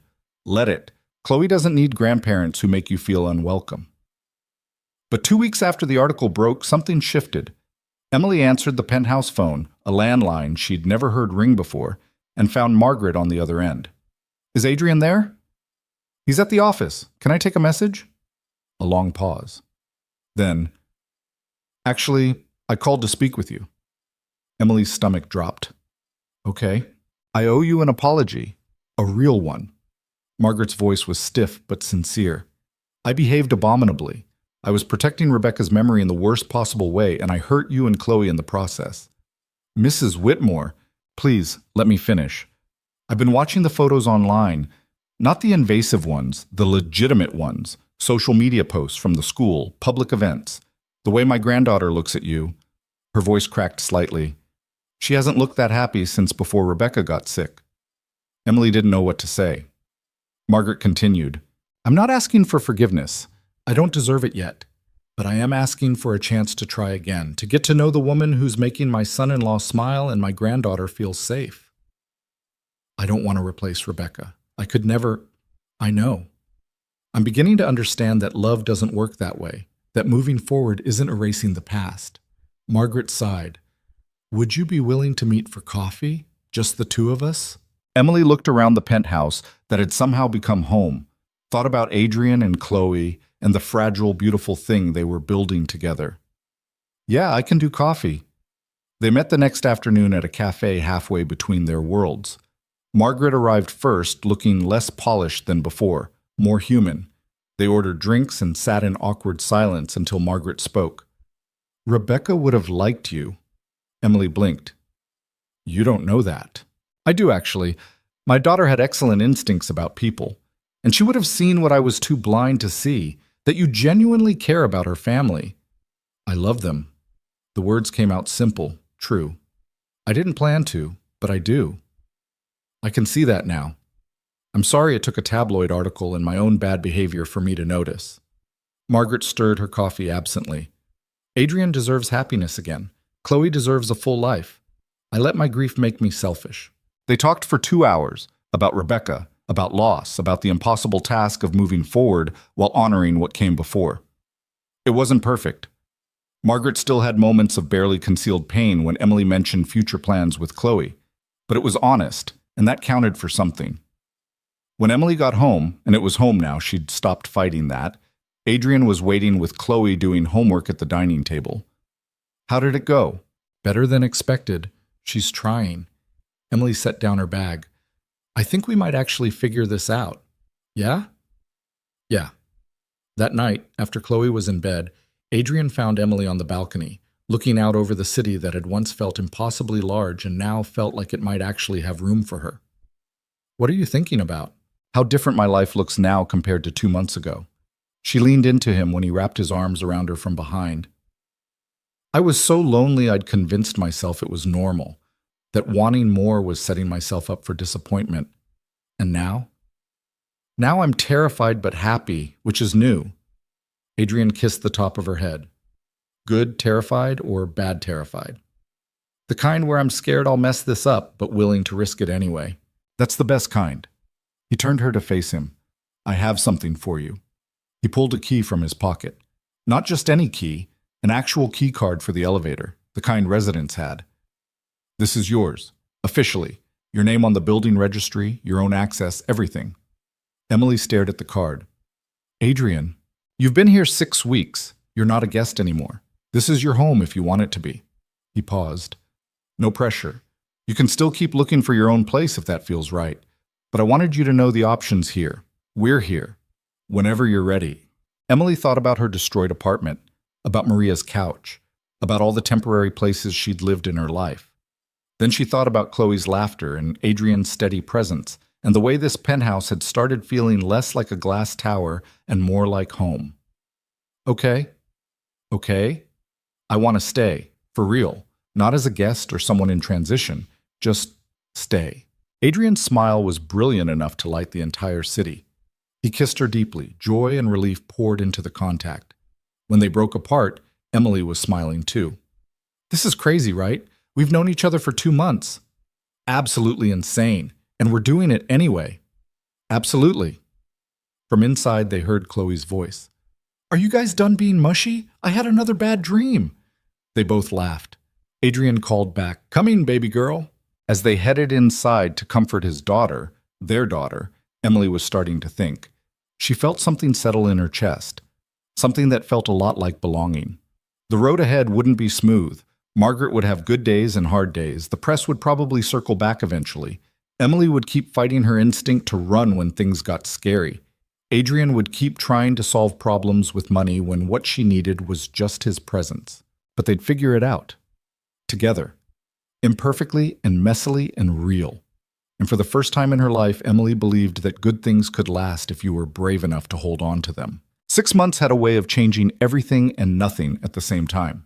Emily still worked at the cafe 3 days a week, despite Adrian's gentle protests. Still took the subway sometimes just to feel normal. Still had moments where she'd wake up in the penthouse and feel like an imposter. But the guest room had become her room. Her toiletries crowded the bathroom counter alongside Adrian's expensive cologne. And Chloe had started calling her family dinners, when we're all together, like it was the most natural thing in the world. The spring morning started like most others. Chloe dragging herself to breakfast in pajamas covered in stars. Adrian already on his second coffee and first phone call. Emily trying to convince a 7-year-old that cereal was not an acceptable dinner leftover for breakfast. But you let me have pizza for breakfast last week, Chloe argued around a yawn. That was one time and your dad was out of town. Doesn't count. Everything counts when you're trying to negotiate, Adrian said, ending his call. She gets that from me. Great. I'm raising 2 lawyers. Emily slid eggs onto plates. Eat real food, both of you. It was domestic and ordinary, and Emily still couldn't quite believe it was her life. That she got to have mornings like this, arguments about breakfast and homework reminders, and the comfortable chaos of people learning to be a family. Chloe pushed eggs around her plate, unusually quiet. Adrian noticed first. What's going on, baby girl? You're never this quiet before school. There's a thing at school next Friday, for Mother's Day. Chloe's voice went small. We're supposed to bring our moms and do crafts and stuff. The kitchen went silent except for the coffee maker's gurgling. Emily's heart cracked watching Adrian's face cycle through pain and parental helplessness. Oh, sweetheart. Can Emily come? Chloe looked up with desperate hope. I know she's not my real mom, but she does mom things. She helps with homework and makes me eat vegetables and knows how to braid hair better than you do, Daddy. Adrian looked at Emily, a question in his eyes. Emily felt frozen. This was dangerous territory, stepping into spaces that belonged to Rebecca, potentially overstepping boundaries that hadn't been fully negotiated. I don't want to, Emily started carefully. Your mom will always be your mom, Chloe. Nobody can change that. I know, but she's not here and you are. Chloe's eyes were bright with unshed tears. Is it bad that I want you there? Does that mean I'm forgetting her? Emily was across the kitchen in a heartbeat, kneeling beside Chloe's chair. No, baby, it means you're learning to hold 2 things at once, missing someone who's gone and loving someone who's here. That's not forgetting, that's growing. So you'll come? Emily looked at Adrian again. He nodded, trust and gratitude clear in his expression. I'll come, if your dad says it's okay. More than okay, Adrian said quietly. Rebecca would want you to be there. She'd want Chloe to have someone who shows up. Chloe's smile was worth every complicated feeling churning in Emily's chest. The little girl went back to her eggs with renewed energy, chattering about what crafts they'd make. But Emily caught Adrian's hand under the table and held on. They were navigating impossible terrain, honoring the past while building a future.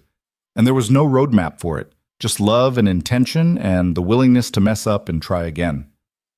After Chloe left for school, Adrian pulled Emily into his office.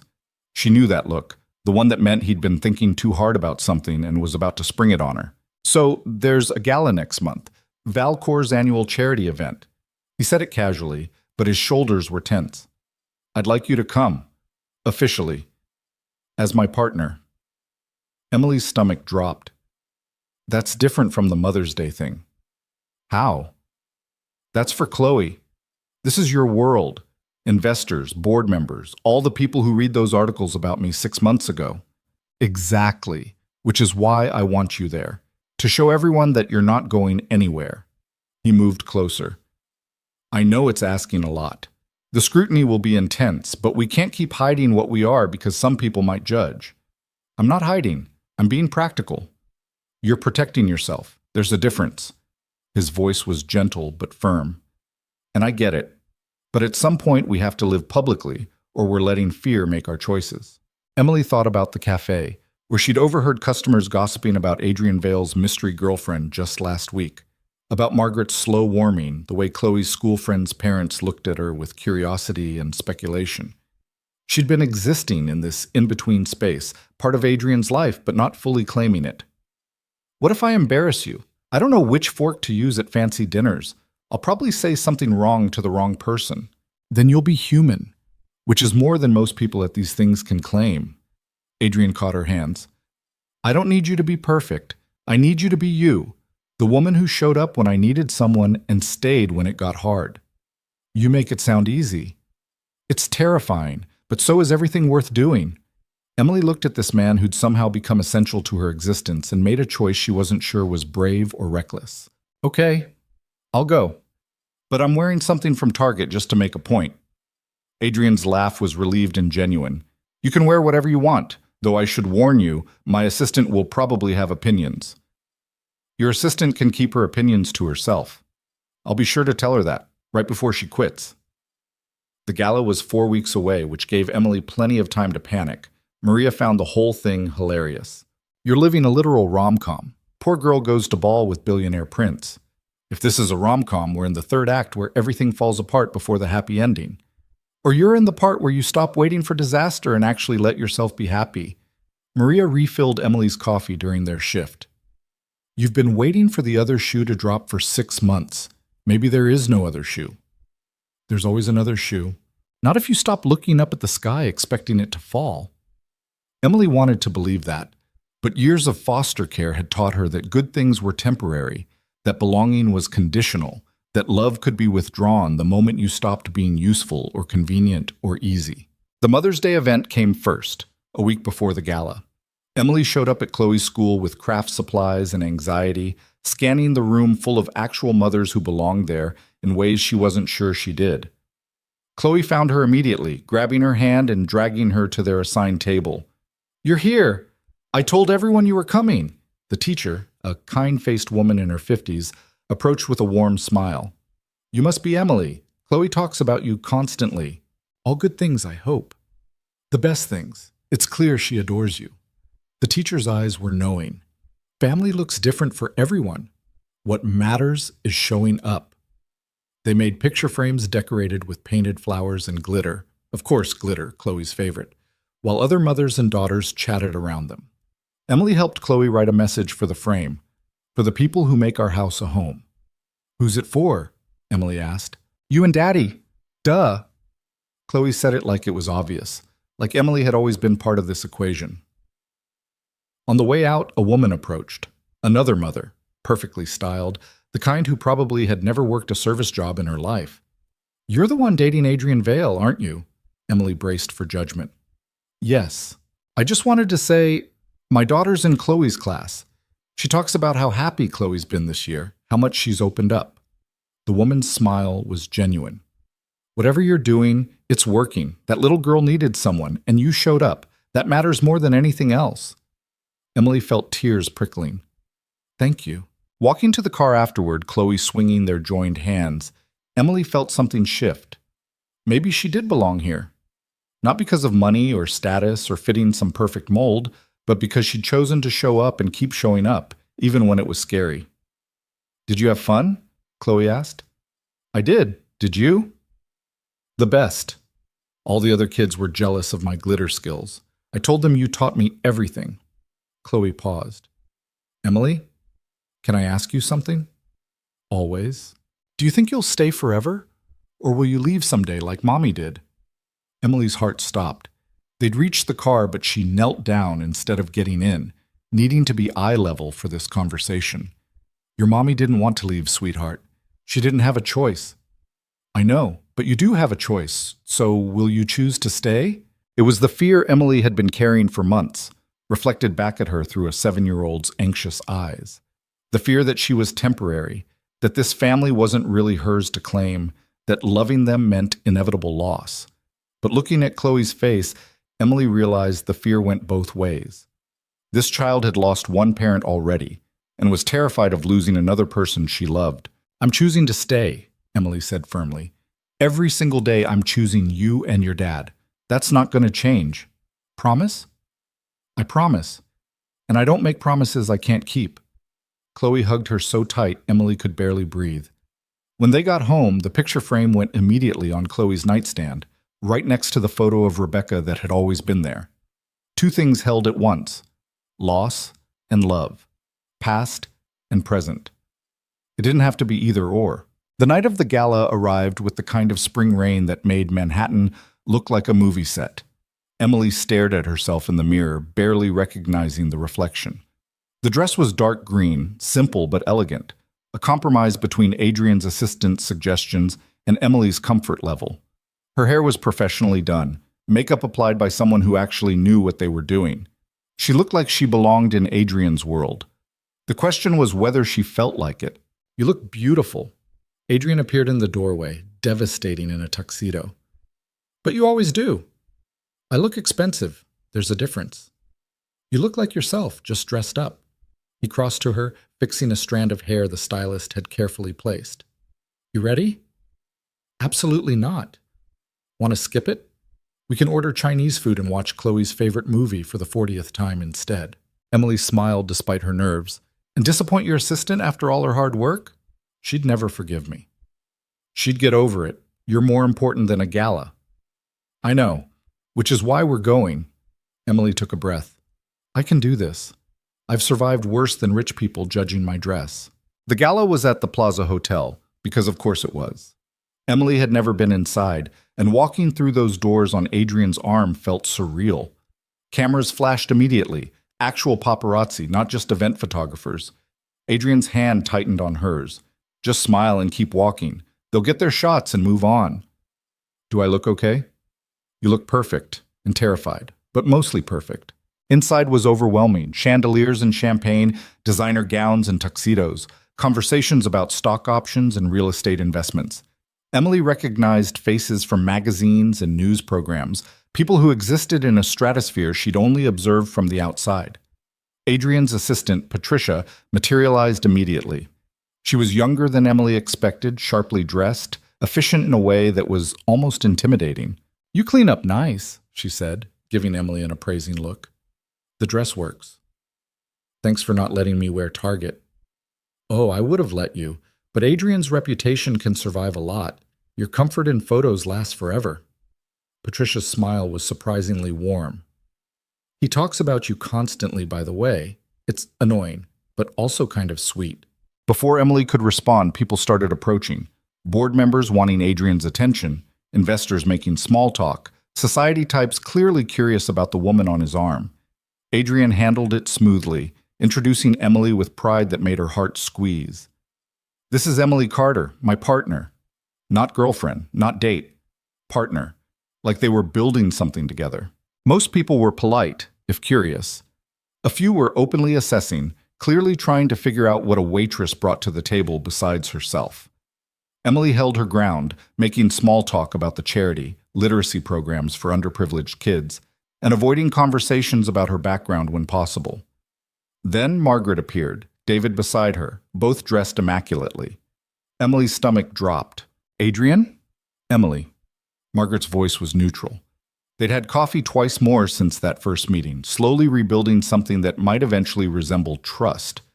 But this was different, public, observed, a test of how far they'd actually come. Margaret, David, Adrian's voice was carefully controlled. I'm glad you came. We donate every year, couldn't miss it. Margaret turned to Emily, and something in her expression softened.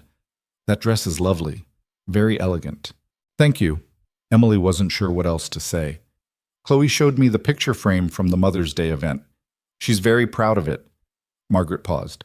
And very proud of you. The words hit harder than expected. She's an amazing kid. She is. Rebecca would be... Margaret's voice caught. She would be grateful that Chloe has you. I'm trying to be grateful too. David put a hand on his wife's shoulder. What Margaret means is that we're learning to accept that loving our granddaughter means accepting the people who make her happy, even when it's difficult for us. It wasn't a perfect reconciliation. Margaret's eyes still held pain when she looked at Emily and Adrian together. But it was progress, and that mattered. After they moved on, Adrian pulled Emily close. That went better than expected. Your bar must be very low. You have no idea. The evening progressed. Dinner, speeches, an auction where people casually bid thousands of dollars on items Emily wouldn't have noticed in a store. She watched Adrian in his element, commanding rooms and conversations, and marveled that this was the same man who burnt eggs and got glitter stuck in his hair during craft projects. During dessert, a woman approached their table. Elegant, 50s, wearing diamonds that probably cost more than Emily's childhood. Adrian's expression went carefully neutral. Victoria, I didn't know you were attending. Last-minute decision. The woman's eyes landed on Emily with laser focus. And you must be the famous Emily. I've heard so much. Something in her tone raised Emily's hackles. Adrian's hand found hers under the table. Emily, this is Victoria Chen. She's on Vailcor's board. Charming. Victoria's smile didn't reach her eyes. I must say, Adrian, when you said you were bringing a date, I expected someone from our usual circles. This is quite the departure. The insult was subtle, but clear. Emily felt her face flush. Before she could respond, Adrian stood, his voice cold. Emily is not a departure. She's an upgrade from every vapid society climber I've dated before. His eyes were hard. And if you can't treat her with respect, you can leave my table. Victoria's smile went brittle. No need to be dramatic, Adrian. I was simply making an observation. Your observation is noted and dismissed. Now, if you'll excuse us. He guided Emily away from the table toward the terrace where they could breathe. The rain had stopped, leaving the city washed clean and glittering. I'm sorry about that. Victoria's always been... A nightmare? Emily supplied. Yeah, I got that. Does she always go after your dates like that? I haven't brought anyone to these events since Rebecca. So this was new territory for both of us. Adrian scrubbed his hand over his face. I should have prepared you better for the Victoria Chens of the world. I can handle snobby board members. You shouldn't have to. Maybe not. But dating you means dealing with your world sometimes. I knew that coming in. Emily leaned against the railing, looking out at Central Park in the distance. Although I won't lie, part of me wanted to throw my drink in her face. That would have made an excellent photo. Your PR team would have loved that. They stood in comfortable silence for a moment. Then Adrian turned to face her, something intense in his expression. I need to tell you something. Emily's stomach dropped. That sounds ominous. It's not. At least I hope not. He took her hands. I love you, you know that. And I love who we are together, messy and complicated and nothing like what I thought my life would look like. But? No but, just and. He reached into his pocket, and I want to make it official. The ring box stopped Emily's heart, literally stopped it. She couldn't breathe, couldn't think, couldn't process what was happening. Adrian, wait, let me say this before I lose my nerve. His hands were shaking slightly. When Rebecca died, I thought that was it. One great love, one chance at happiness. I was ready to spend the rest of my life going through motions, being present for Chloe, but not really living. Emily's eyes were burning with tears. Then you answered a text message I sent to the wrong person. You showed up at my door with a solar system kit and asked for nothing except to help.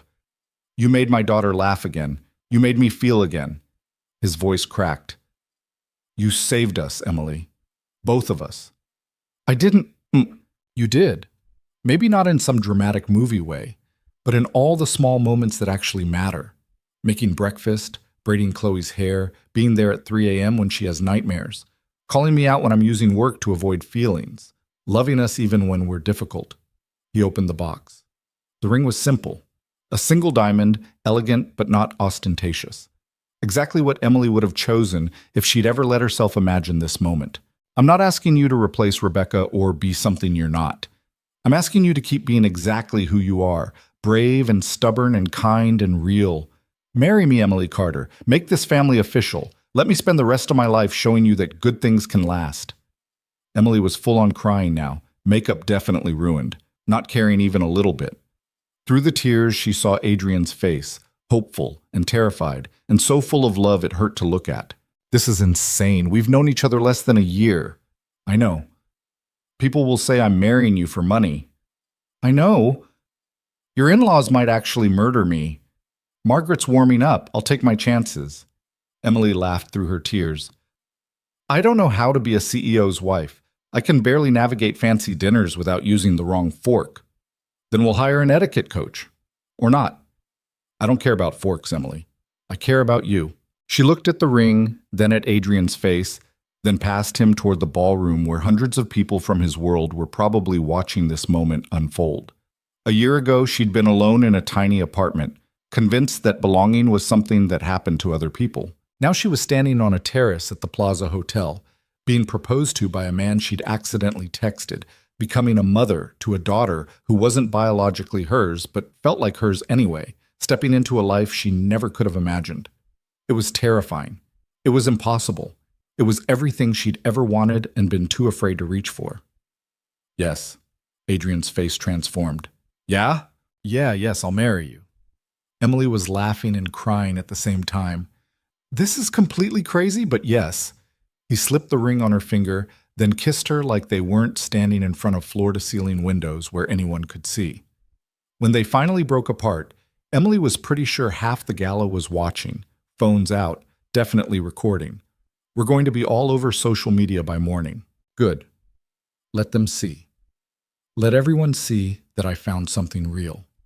Adrian kissed her forehead. That we found each other. They went back inside hand in hand, and Emily felt the shift immediately. People noticing the ring, whispers spreading, cameras definitely pointed their way. Patricia appeared with champagne and a knowing smile. Called it. I told Adrian 3 months ago he was going to propose. He said I was being presumptuous.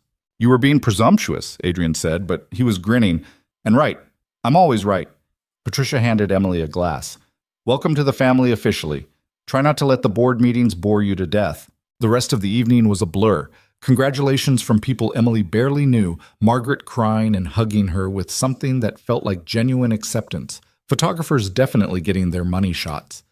Emily kept looking at the ring on her finger, still not quite believing it was real. On the drive home, Adrian pulled her close. Having regrets yet? Ask me after the wedding planning starts. I hear that's when relationships really get tested. We'll elope if you want, just us and Chloe on a beach somewhere. Emily thought about that, small and private and simple. It was tempting, but looking at this man who'd just claimed her in front of everyone who mattered in his world, she realized she wanted the opposite.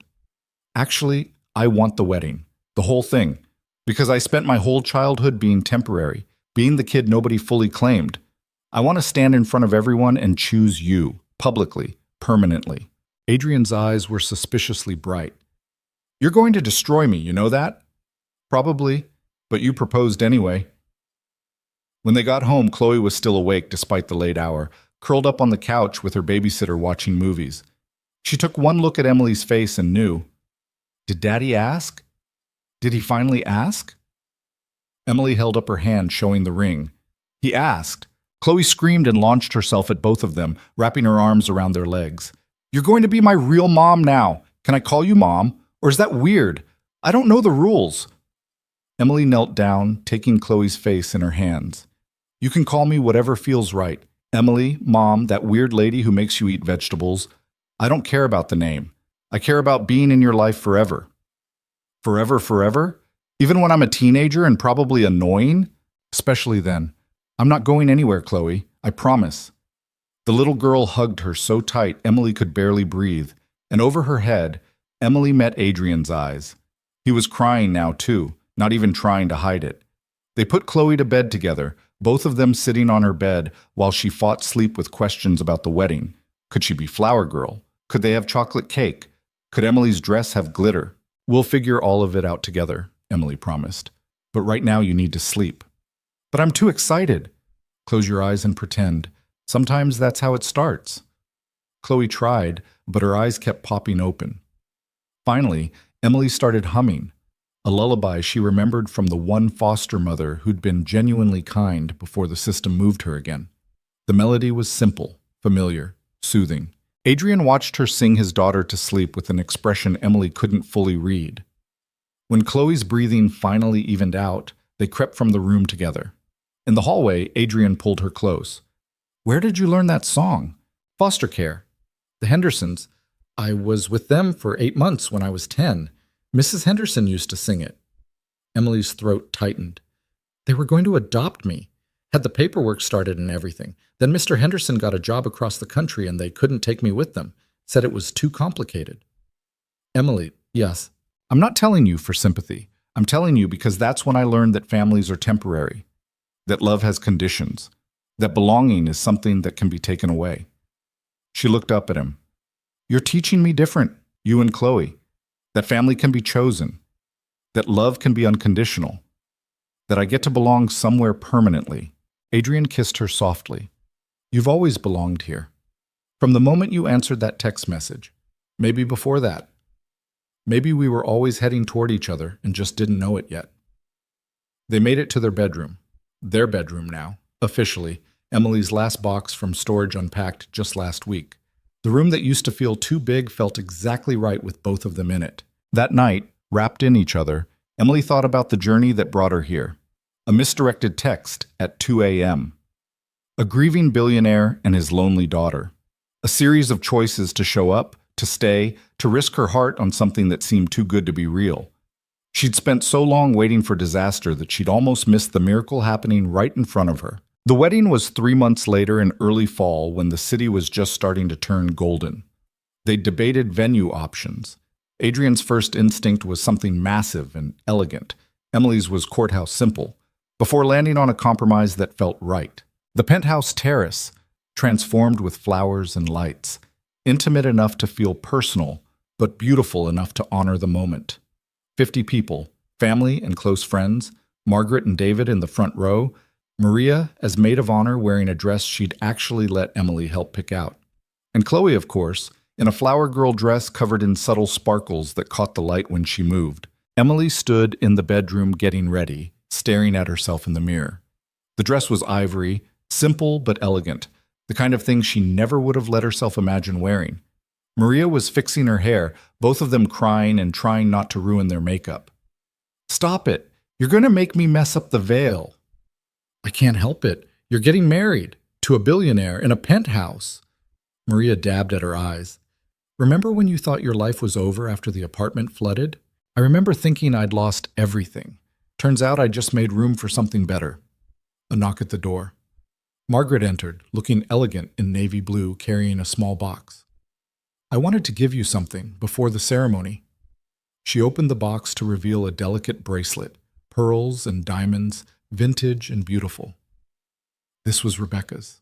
Her grandmother gave it to her on her wedding day. Emily's breath caught. "Margaret, I can't." "You can. You should." Margaret's eyes were wet, but her smile was genuine. Rebecca would want someone who loves her daughter to have it.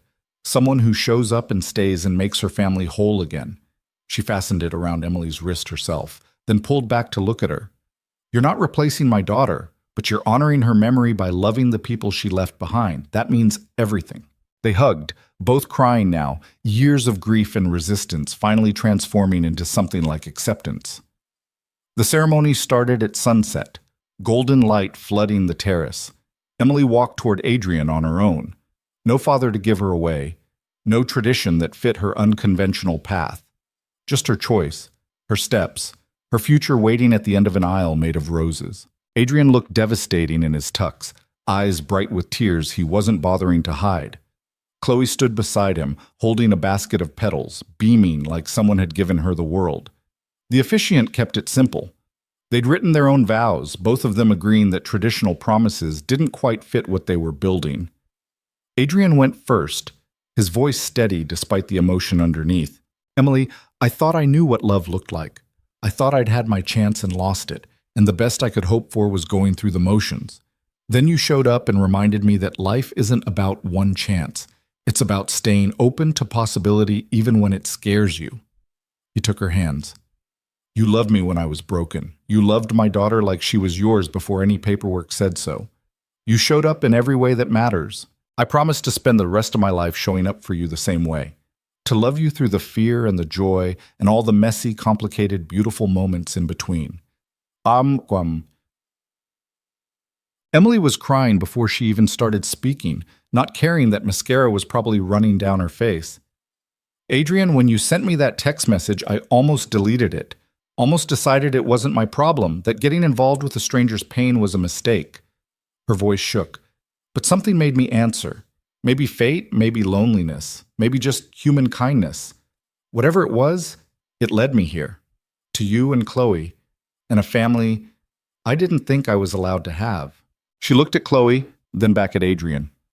I promise to keep showing up, to love you on the hard days and the easy ones, to be a partner and a mother and a person who chooses this family every single day, to believe that good things can last if we're brave enough to hold on to them, to build a life with you that honors the past while creating something new. The officiant declared them married. Adrian kissed her like they weren't surrounded by 50 people, like she was oxygen and he'd been holding his breath for years. Chloe cheered louder than anyone. The reception was perfect chaos, dancing and toasts and cake that did in fact have glitter on it per Chloe's insistence. Emily danced with Adrian, with Chloe, with Maria, who kept crying and blaming allergies. Margaret gave a toast that acknowledged Rebecca's memory while welcoming Emily into the family officially. Patricia, slightly drunk on champagne, cornered Emily near the end of the night. I'm glad he found you. Adrian was surviving before, but he wasn't living. You gave him that back. She raised her glass. To brave choices and accidental text messages and love that shows up when you need it most. As the evening wound down, guests departing into the Manhattan night, Emily found herself on the balcony with Adrian and Chloe, looking out over the city that had become home. We're really married, Emily said, still marveling. Legally bound. No takebacks. Adrian wrapped his arm around her waist. Good, because I'm not going anywhere. She looked down at Chloe, who was fighting sleep standing up. You ready for bed, sweetheart? Not tired, Chloe mumbled, eyes already closing. Adrian scooped her up. Sure you're not. Come on, let's get you to bed. They walked inside together, husband, wife, daughter, and Emily felt something settle deep in her chest. This was home. Not the penthouse or the city or the expensive surroundings. These people. This love they'd built from accidentally sent messages and chosen family and the willingness to risk their hearts on something improbable and real. After they tucked Chloe in, Adrian pulled Emily to their bedroom. The terrace had been cleared, flowers already being packed away, but the magic of the evening still hung in the air. Happy? He asked, pulling her close. Terrified and happy. Is that allowed? I think that's the definition of love. Being scared, but doing it anyway. Emily thought about the journey that brought them here. Foster care and loss, grief and loneliness, a misdirected text at 2 a.m. that changed everything. How easily she could have ignored it, how close she'd come to running when things got complicated. But she'd stayed, and he'd fought for her. And together they'd built something that proved love didn't have to look perfect to be real. I love you, she whispered, even when it scares me, especially then. I love you too. My accidental wife. Emily laughed. That's going on our anniversary cards forever, you know. I'm counting on it. They stood at the window, Manhattan glittering below them, and Emily realized that belonging wasn't something you were given or took away. It was something you built, piece by piece, choice by choice, day by day. It was showing up even when you were scared. It was loving imperfect people imperfectly. It was believing that good things could last if you were brave enough to hold on to them. She'd spent her whole life feeling temporary. Now, wrapped in Adrian's arms with their daughter sleeping down the hall and a future stretching out before them, Emily finally understood what permanent felt like. It felt like home. It felt like family. It felt like finding exactly where you were meant to be, even if you took the longest possible route to get there. And it all started with a text message sent to the wrong person at exactly the right time. Sometimes the best things in life happen by accident. Sometimes wrong numbers led to right people. Sometimes broken hearts learned to beat again. Sometimes families were built from scratch by people brave enough to risk loving when loss seemed more likely. Sometimes happily ever after looked nothing like the fairy tales promised. Messier and more complicated and infinitely more real. But it was theirs. Imperfect and beautiful and lasting. And that was everything.